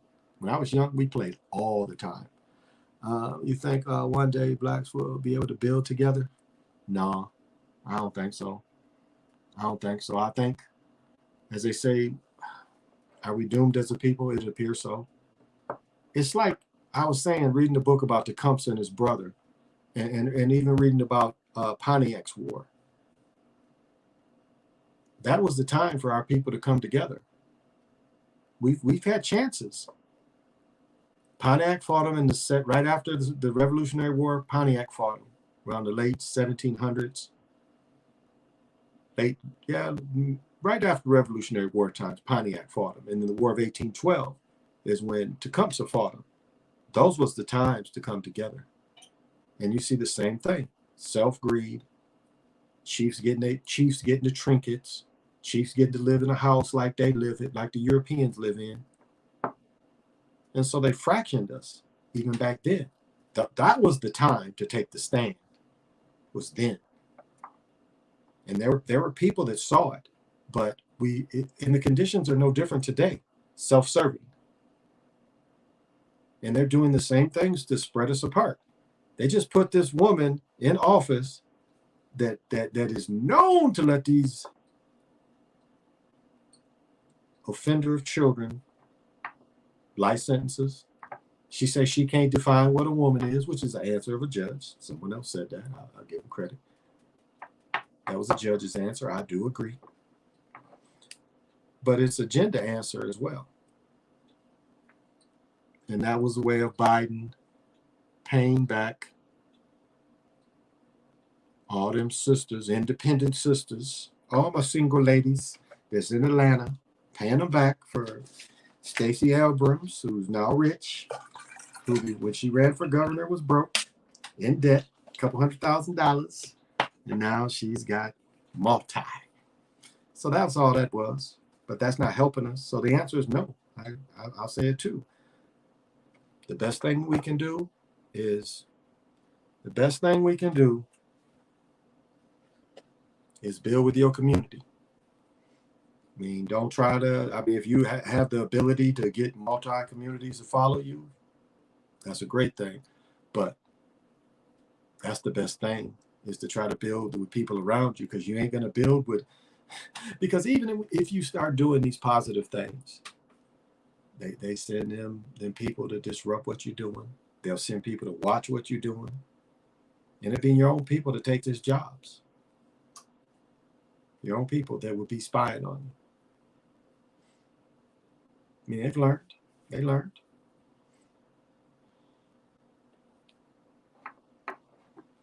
And it shows even if you get the money, like the BLM people. See how they're getting shamed?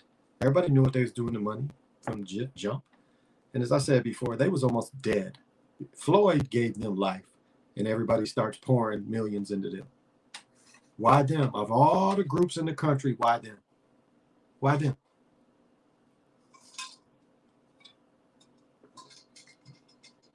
What was they doing to, again, the agenda. We ruled Europe until the 1700s, and greed cost them. Greed will always cost us. That will always stop us from getting into our peak. I don't know. It was pockets of Europe. I ain't going to say all of Europe. I disagree with you on that. But a lot of them say the Black Plague was to get rid of the melanated people in Europe. We still get the pitchforks and start terrorizing them back. Yeah. But as Joe Biden said, we ain't got jets, and we ain't got napalm, and we ain't got bombs. Now on the street level, yeah. And that goes to something I wanted to talk about tonight, other than Jackie Robinson. See, the crime, they're pushing the crime without consequences. See, and this is where, the Fox people are wrong. Is like, one thing that these courts are saying is we are locking up these brothers disproportionately on petty shit a lot of times, and making them do this hard time. So these are the people they're letting out. They're letting these people, and as I've said, and I might have mentioned this last night, might have not, but anytime you hear them, they've been using this agenda to say as soon as you lock them up, they get out. I watched some stuff from 6-7 years ago, and they was using that same lingo. Well, as soon as we lock them up, by the time we get back and do the paperwork, they're letting them out. So that's nothing new. They mention that like that's something new, but that's been their talking point for a long time. So from a community standpoint, somewhat, it's probably the best chance you would have. I don't think we'll ever be able to unite nationally again, because too many people are comfortable. We have comfortable slaves. Everybody thought they was happy. They're getting $21 an hour, $15 an hour. And then you see what they do. They change the prices of everything. So they're like, okay, yeah, we'll pay you more, but we'll charge you more. Used cars went up. New cars went up. Look at the price of used cars. And used cars is in high demand too.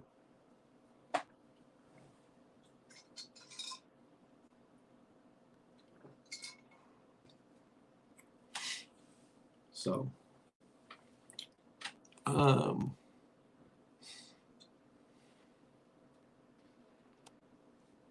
all these people happy for her. That's what I didn't get. All these people is happy for her. She don't even like us like that. You heard of the 3 Indians and the 3 Ethiopians? No, I have not heard of that. I have not heard of that. And that's like even Africans. African folks don't really like us. They're people. Those people are very tribal. I've got a lot of African friends. Very tribal people. Very tribal people. You kind of fall into cliques with them. But to say you're going to have like a lot of a wide variety of different tribal or different country friends, it don't really work like that. They don't even like each other like that. I mean, the majority here is Somalians. We have the largest population of Somalians. I think we have 50 to 70,000 Somalians that they took out when the CIA side lost. No. This system forces people to lose their mind or comply. Well, I mean, comfortable slaves. Slavery is where you don't really work for yourself. You're making other people rich. That's kind of slavery. Yes, you're helping your financial self, but you're working for somebody else. But this is how they tricked you. It's like, we're going to make 15. We're going to make 20. I was making 20 some an hour. Let's see. 91, 92. I was making 21 hour in 92. So it ain't like people ain't been getting it since then. So that ain't, that's in the 80s, I was making up to 12. When I first became a cop, I was making 12, I think. So, but when the minimum wage is still $7 an hour, 15 seemed like a lot, and then 20 seemed like a lot. But with inflation, 20 goes back down to 7 or 8 because of inflation. Oh, thank you, Barbara. Thank you so much. That is so kind for the super chat. Thank you. Seen old maps saying America is Atlantis, old articles, artifacts. No, I don't agree with that. Atlantis ain't no different than that mud flood stuff. It's no different than that mud flood stuff. They even tried to link the Mayans when we know that the Mayans come directly from the Omen. This proves right here, him. Lord Pakal, the original Starface, he proves that the Mayan and Omen were the same people. He is the last king that was initiated through the Omen priest. And they admit it. Where is it at? See, and this is what gets me about these Macedos. These Macedos be lying. He talks about Lord Pakal is on the cover of his book. And even he admits that he learned from the cave of the Omen. Even this dude who wrote this book has to admit that. But you know what he said?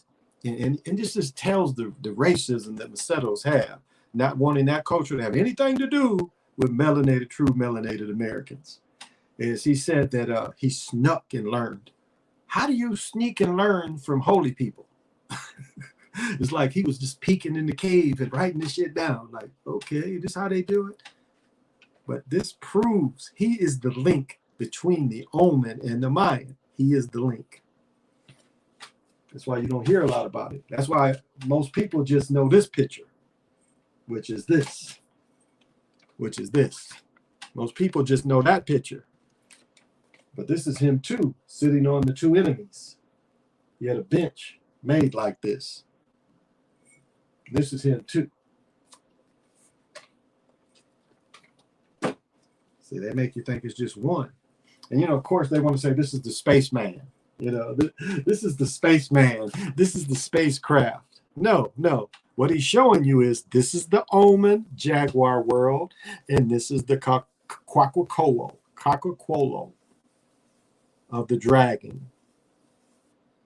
See the jaguar jaws, and then you have the dragon. See? And these are portals. These are portals. I got a big color poster of it. But see, Europeans don't like that. They're like, no, it has to be astronaut theory. Well, they had to have astronauts. What did I miss? Yes, inflation. Inflation. Bitcoin might crash. You know, Bitcoin jumped. Bitcoin got down to 30. Did it get low as 36? I know it got 39, but I want to say I saw it low as 36. Then it jumped back up there, staying around 40 something. So, yep, definitely inflation. I don't know. I think they're going to let that go. The beast cannot be defeated with conventional weapons and tools. You must use interdimensional, mystical, occult tools. Must defeat magic TV show, Jackie Chan adventures. Yeah, that is another way. That is another way. Definitely. That is another way. Okay. All right, there we go. Believe all the so-called gods of the fallen angels, which they call others. It was like, you know, today is a big Catholic day. And you know what Protestants say about Catholics? Protestants say Catholics study the evil, study the wicked. That's what Protestants say about Catholics, that what they study is wicked. Reminds me of the dragon and the tiger and Taoism. There was a point I wanted to say. Yes, that's absolutely right.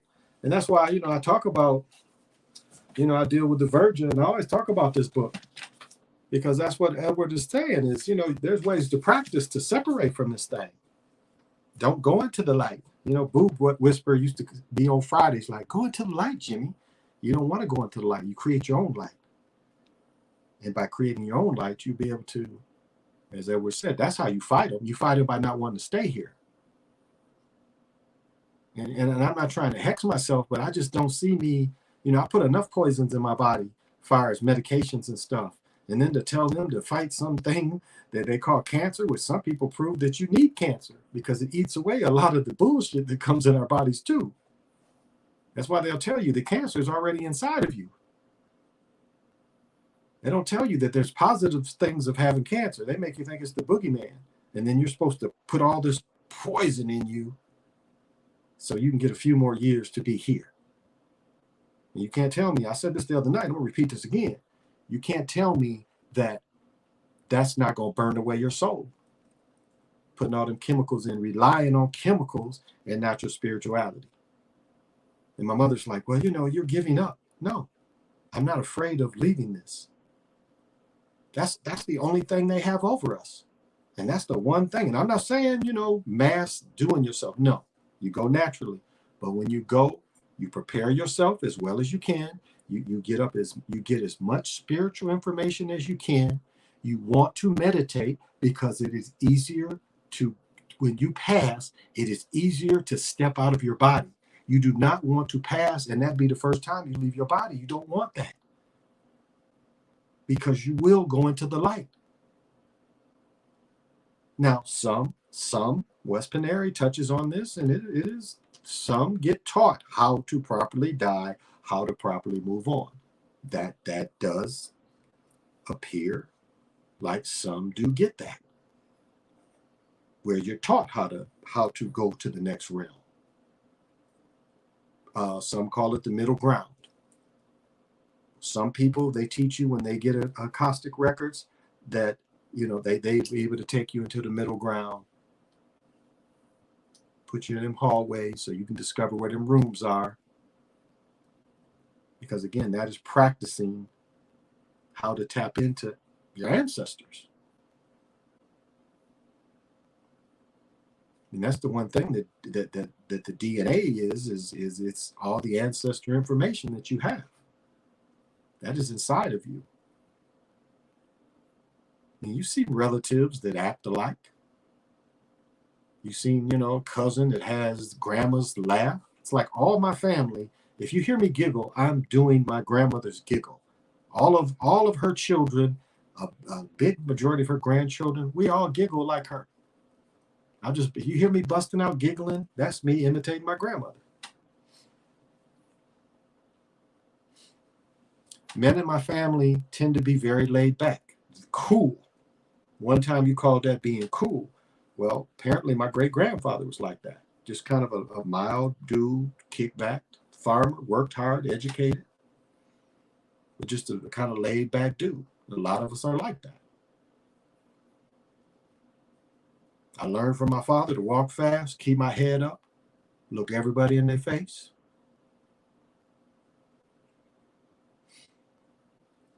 I learned the blues from my grandfather.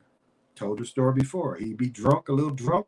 I'd smoke a joint, maybe drink a beer, and go sit with him, and we'll both vibe to the blues.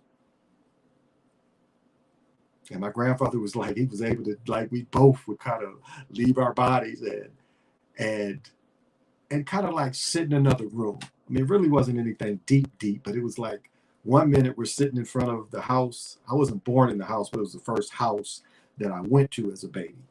And he had an old sandy front yard, and we would just sit under a magnolia tree.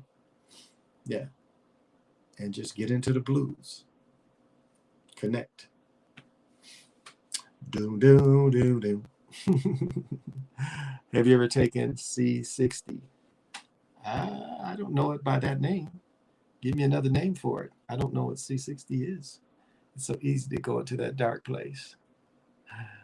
I'm definitely not afraid of death. Nah, you can't be. Yeah, tell me what C60 is. I don't know what that is offhand by name. I've taken acid. I've taken DMT, peyote, mushrooms, mescaline.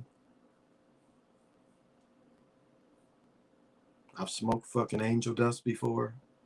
They used to call it whack or love. Get on the love boat. That shit'll make you go crazy. Literally make you go crazy. Angel dust had got so bad in DC where it was constantly making people go crazy. And my ex-brother-in-law was probably 18, 19, and this was like his second episode. And what happened is, if you go crazy on back then, if you went crazy on angel dust once, if they had to get you a second time, they would put you in the crazy house when crazy houses were still operational, state mental institutions, and they would put you there for a week or two or a month. And that's, you smoked angel dust that often, it would make you go loony. Tukey, the dude that got the blood, big muscle bound dude that got executed, wrote the children's books. They were saying that when he killed two people, he was under angel dust. His wife or fiance or whoever that was said that when he did those crimes, he was just out of his mind on angel dust. She said he was out of his mind so much by the time he went to trial, he still was, still out of his mind on angel dust. He didn't know what was going on. Didn't know it. Smoking wasn't lying about angel dust and Friday. Yeah, but that's the policy they had in DC. That was probably in the mid 90s. People went crazy because it was happening so often. So many brothers and sisters was going crazy smoking that stuff. They called it whack or love, the love boat. Transformation is the weapon of the master, the Kabbalion by the three initiates. Sexual transformation is the power of the weapon of the Mac Bones. Thank you for sharing that. So some of the stuff can be dangerous to you. Now, peyote, DMT, that kind of stuff. A lot of people, I think there's a new way of meditating that's called urban meditating, where you ain't got to be in a garden, but something like good mushrooms or even DMT would be better to, like, if you had plants, a room with plants in it, you took some DMT, you would start hearing the vibration of the plants. I mean, it's a really kind of cool thing. You'll start, how you hear cicadas, in the summertime, you hear that buzz where cicadas, you hear them. Yeah, you can get DMT will give you that, where you start hearing the plants and being able to connect with them. Or even like if you were up against a tree, you'll start feeling the roots. I mean, you really get in tune to nature. That's that's a good outlet to kind of keep you balanced, because you'll start experiencing it in a new way. And nature is really beautiful. I mean,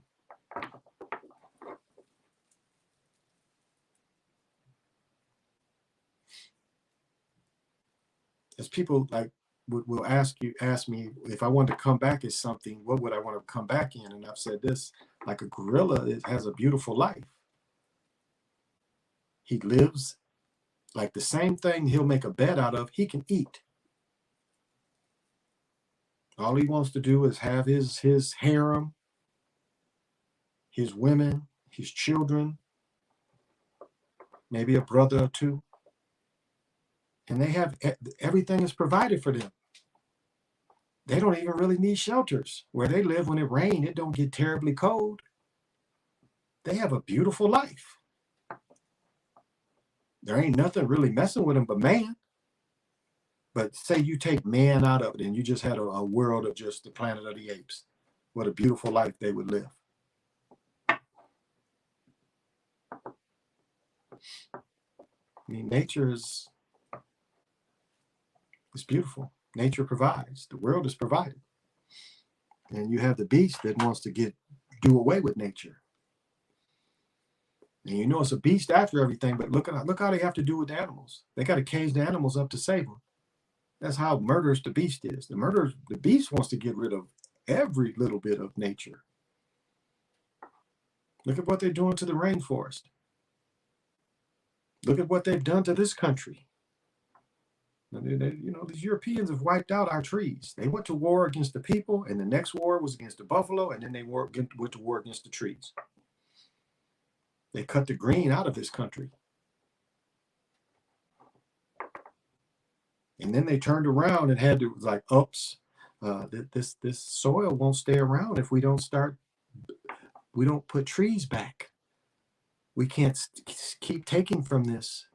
They killed the soil in those countries, in those states, the Dust Bowl. That's why that's important to study. This is how the world fought back, tried to fight back.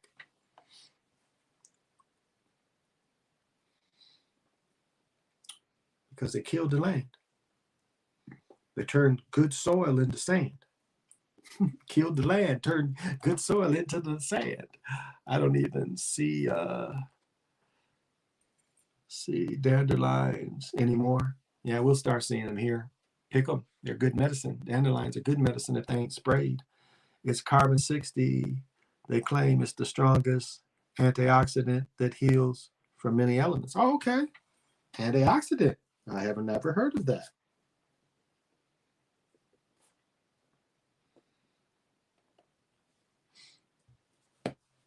I take turmeric. I take niacin. I take it's not blackberries. What is it? I do take blackberries. Blackberries are so good for you. Blackberries and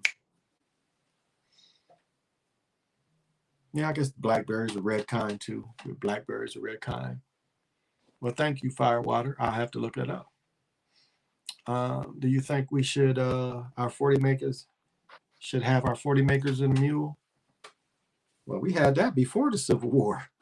That's where they get that from. We had that before the Civil War. Civil War took that away from us. That's the lie they tell you. They don't want to tell you brothers was that they want to tell you the Django solve. It wasn't nothing like that. Nothing like that. And you can just study and find this. Why do you think they hold on to say where they sold slaves? And you think automatically that the slaves was melanated people, the captured Indians. It was them, a bunch of them poor English and a bunch of them poor Irish. They hate that you say the word poor white trash. They hate that word. And this is who they gave the South back to. They gave the South back to the least skilled people. Look this stuff up. 90% of skilled labor in the South before the Civil War was melanated people. 90%. So you telling me that all these had to be slaves? All this skilled labor had to be slaves? We know that ain't true. We know that ain't true. Now, I'm not saying some captured Indians weren't slaves. Of course they were. But a lot of them Europeans. And you see how they tried to soften slavery and say, well, they were indentured. How many stories you see where the captured Indians went back and bought their families? Isn't that indentured?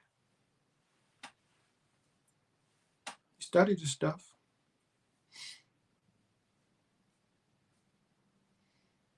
But they want you to mandingo and drum and 12 years a slave. They want you to think that kind of slavery that makes them disappear.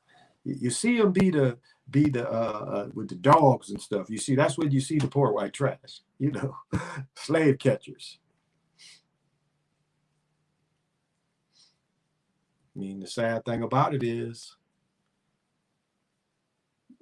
when the people would run away from the farms, it was melanated people bringing back Europeans. See, them stories they don't want you to tell. When the melanated, when the Europeans would run away and the melanated people would go get them and bring them back.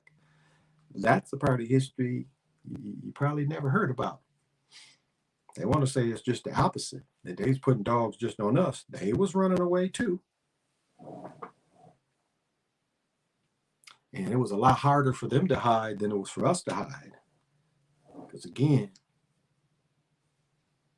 there was a status that they wasn't of. They wasn't a part of a certain status. It was harder for poorers to hide because you couldn't get the clothes. You couldn't show the status.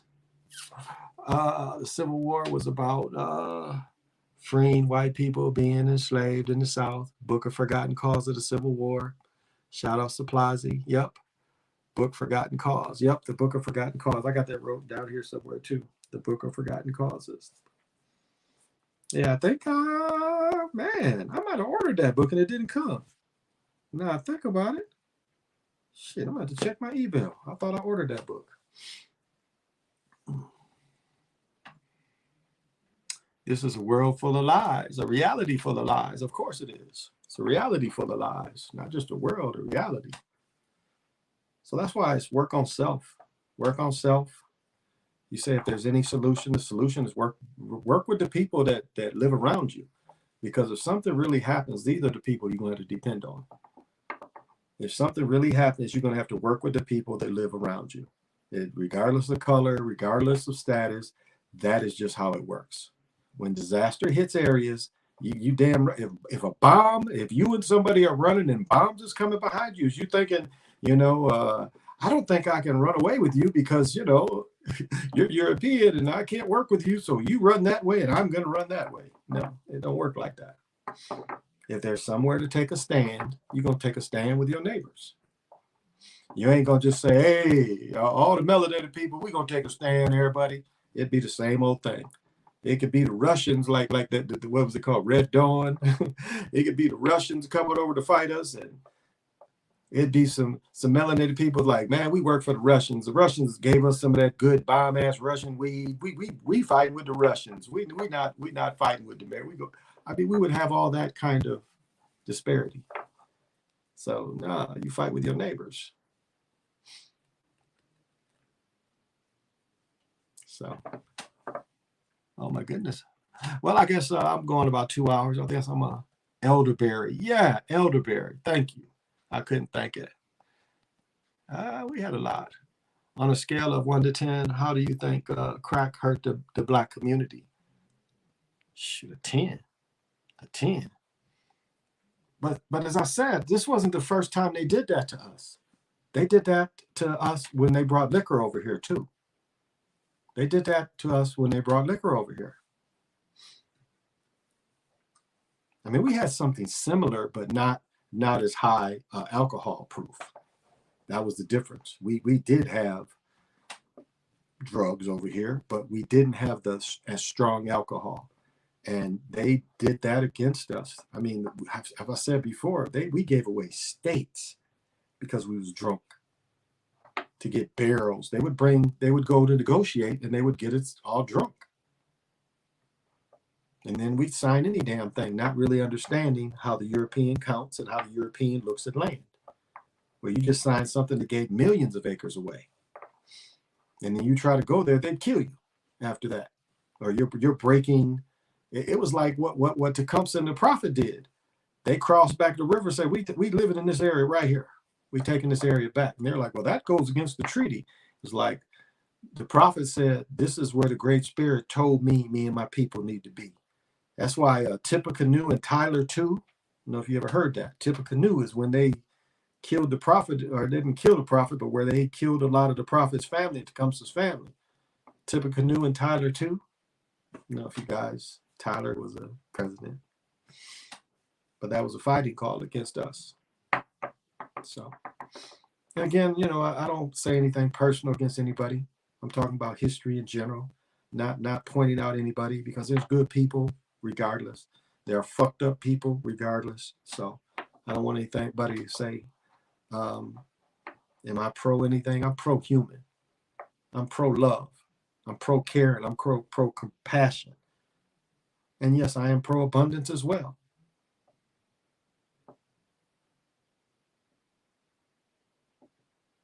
So I know ABO said, well, you said some of these things that sound kind of bitter. No, I'm not bitter. I don't like what your history has done. And if you live long enough, you see the evil keep going. And they're just regurgitating over and over again. Like you asked about crack. It was the same as liquor. So they had done that to us before. So they knew it would work again. I mean, when they created freebase, base cocaine, cut with more of a rum. When they make it processed, it's a rum they put into it. That's what Marvin Gaye, Richard Pryor, they smoked freebase. Whitney Houston, they smoked freebase. 1,000 times more addictive, if that's easy to believe. But it was. I mean, Richard Pryor couldn't stop it without trying to kill himself. Marvin Gaye, you know, did suicide by police by making his father shoot him. Now, you didn't see people on crack going through these extreme measures to try to quit. So base was 1,000 times, but it cost more. It was a more expensive process. They couldn't sell dimes and 20s. And I don't always try to like talk about the dope deal as glorifying them. I'm just telling you, these was the jobs that was really available. A lot of jobs disappeared. But the same way I used to sell $10 packs of powder cocaine was the same way that you saw $10 and $20 packs of rocks. I mean, it was the same kind of thing. And it was really surviving.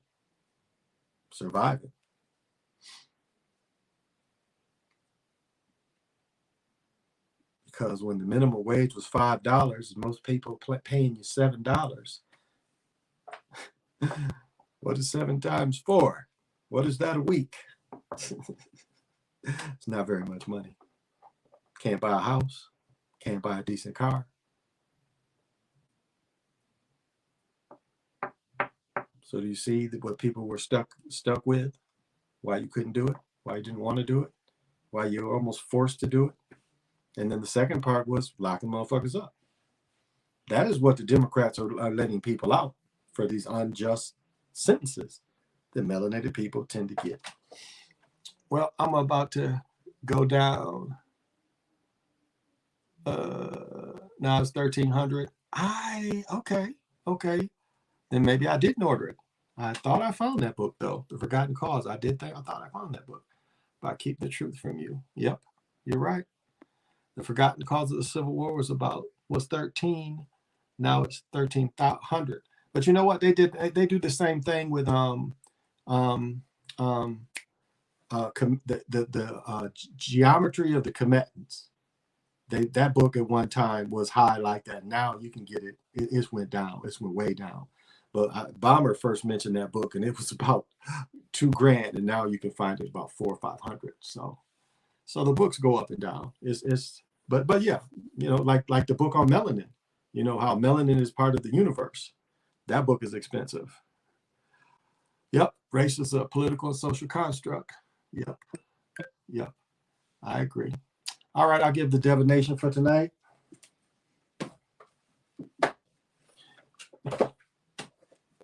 That is why I'm wearing black, because the color is black, and it's Akbal. Akbal is the day. The day is so pronunciation is Akbal. The common mind usage is night or house. The qualities is conscious, dreamer, abyss, mystery, sanctuary, serenity, looks within place, enclosing darkness, journeying to self, stillness, dream time, dream field, matrix, dream exploration. Symbols, womb, abyss, dark cave, or the bat. The number is 3, which is the rhythm. Color is black. Herbs is mugwort. Flowers are black orchid, black rose, black carnation. Flower essence is white orchid, access to the dream world.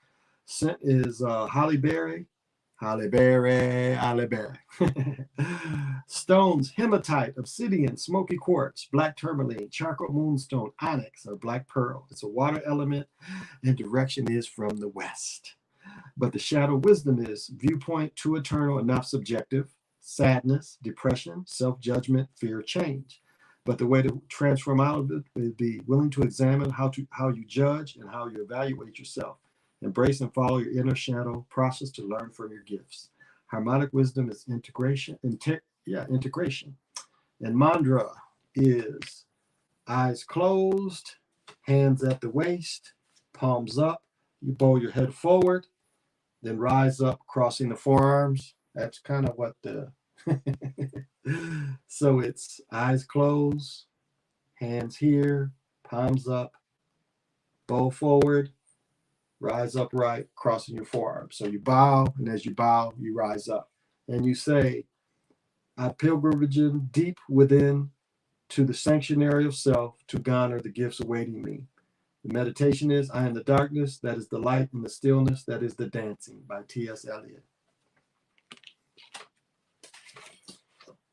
And so, as I always give Mora, and I will be on tomorrow night again at the same time. So, Mora, it all starts with a gentle sadness. They came from their original homeland. They knew that they had exact numbers of years and days before they would disappear off the earth as a culture and as a lifestyle. But the civilization would build to a gentle love. They knew how to separate to a gentle love. They lived in the Creator's day and knew how to separate cycles in the Great Serpent, which is the Milky Way. And to everyone watching, which I'll say all my relatives, I am another yourself. So as you look at someone else, look at them with that difference, that I am another yourself. Or reflection, as Brother Marco would say. And as you get into your sacred ball field that they want to call you, your bed, it is not your coffin. May you be protected. May all the natural protection you have in your house, may it protect you from unwanted energies, unwanted dreams. May your dreams be as blissful as you want to make them. So maybe you be unbothered, and all the protections in your house, may it protect you tonight especially. And finally, in closing, love just is. Comes with no guarantees. It comes with no direction. It just is. So however you can experience love, go with the flow. Because in this day and time, not a lot of love. Not a lot of love. I want to say, all I need is the air I breathe and to love you. All I need is the air I breathe and just to love you. It's like air. Air don't call itself air. A tree don't call itself a tree. Rock don't call itself a rock. We call this a populite. You think it called itself that? And hell, sugar used to be alive. My son was trying to philosophize with me. This shit used to be alive. Oxygen made this into a rock.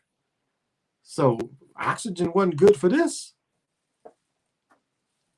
When this was alive and had a consciousness, that's why it still has a consciousness, because it was once alive. They say that this is the connection between the inorganic and the organic. So I'll leave you with that kind of energy. And so this has been the Chocolate Mountain Show. I'm your super funky host, 8 Wind, Big Pontiac Time Lord.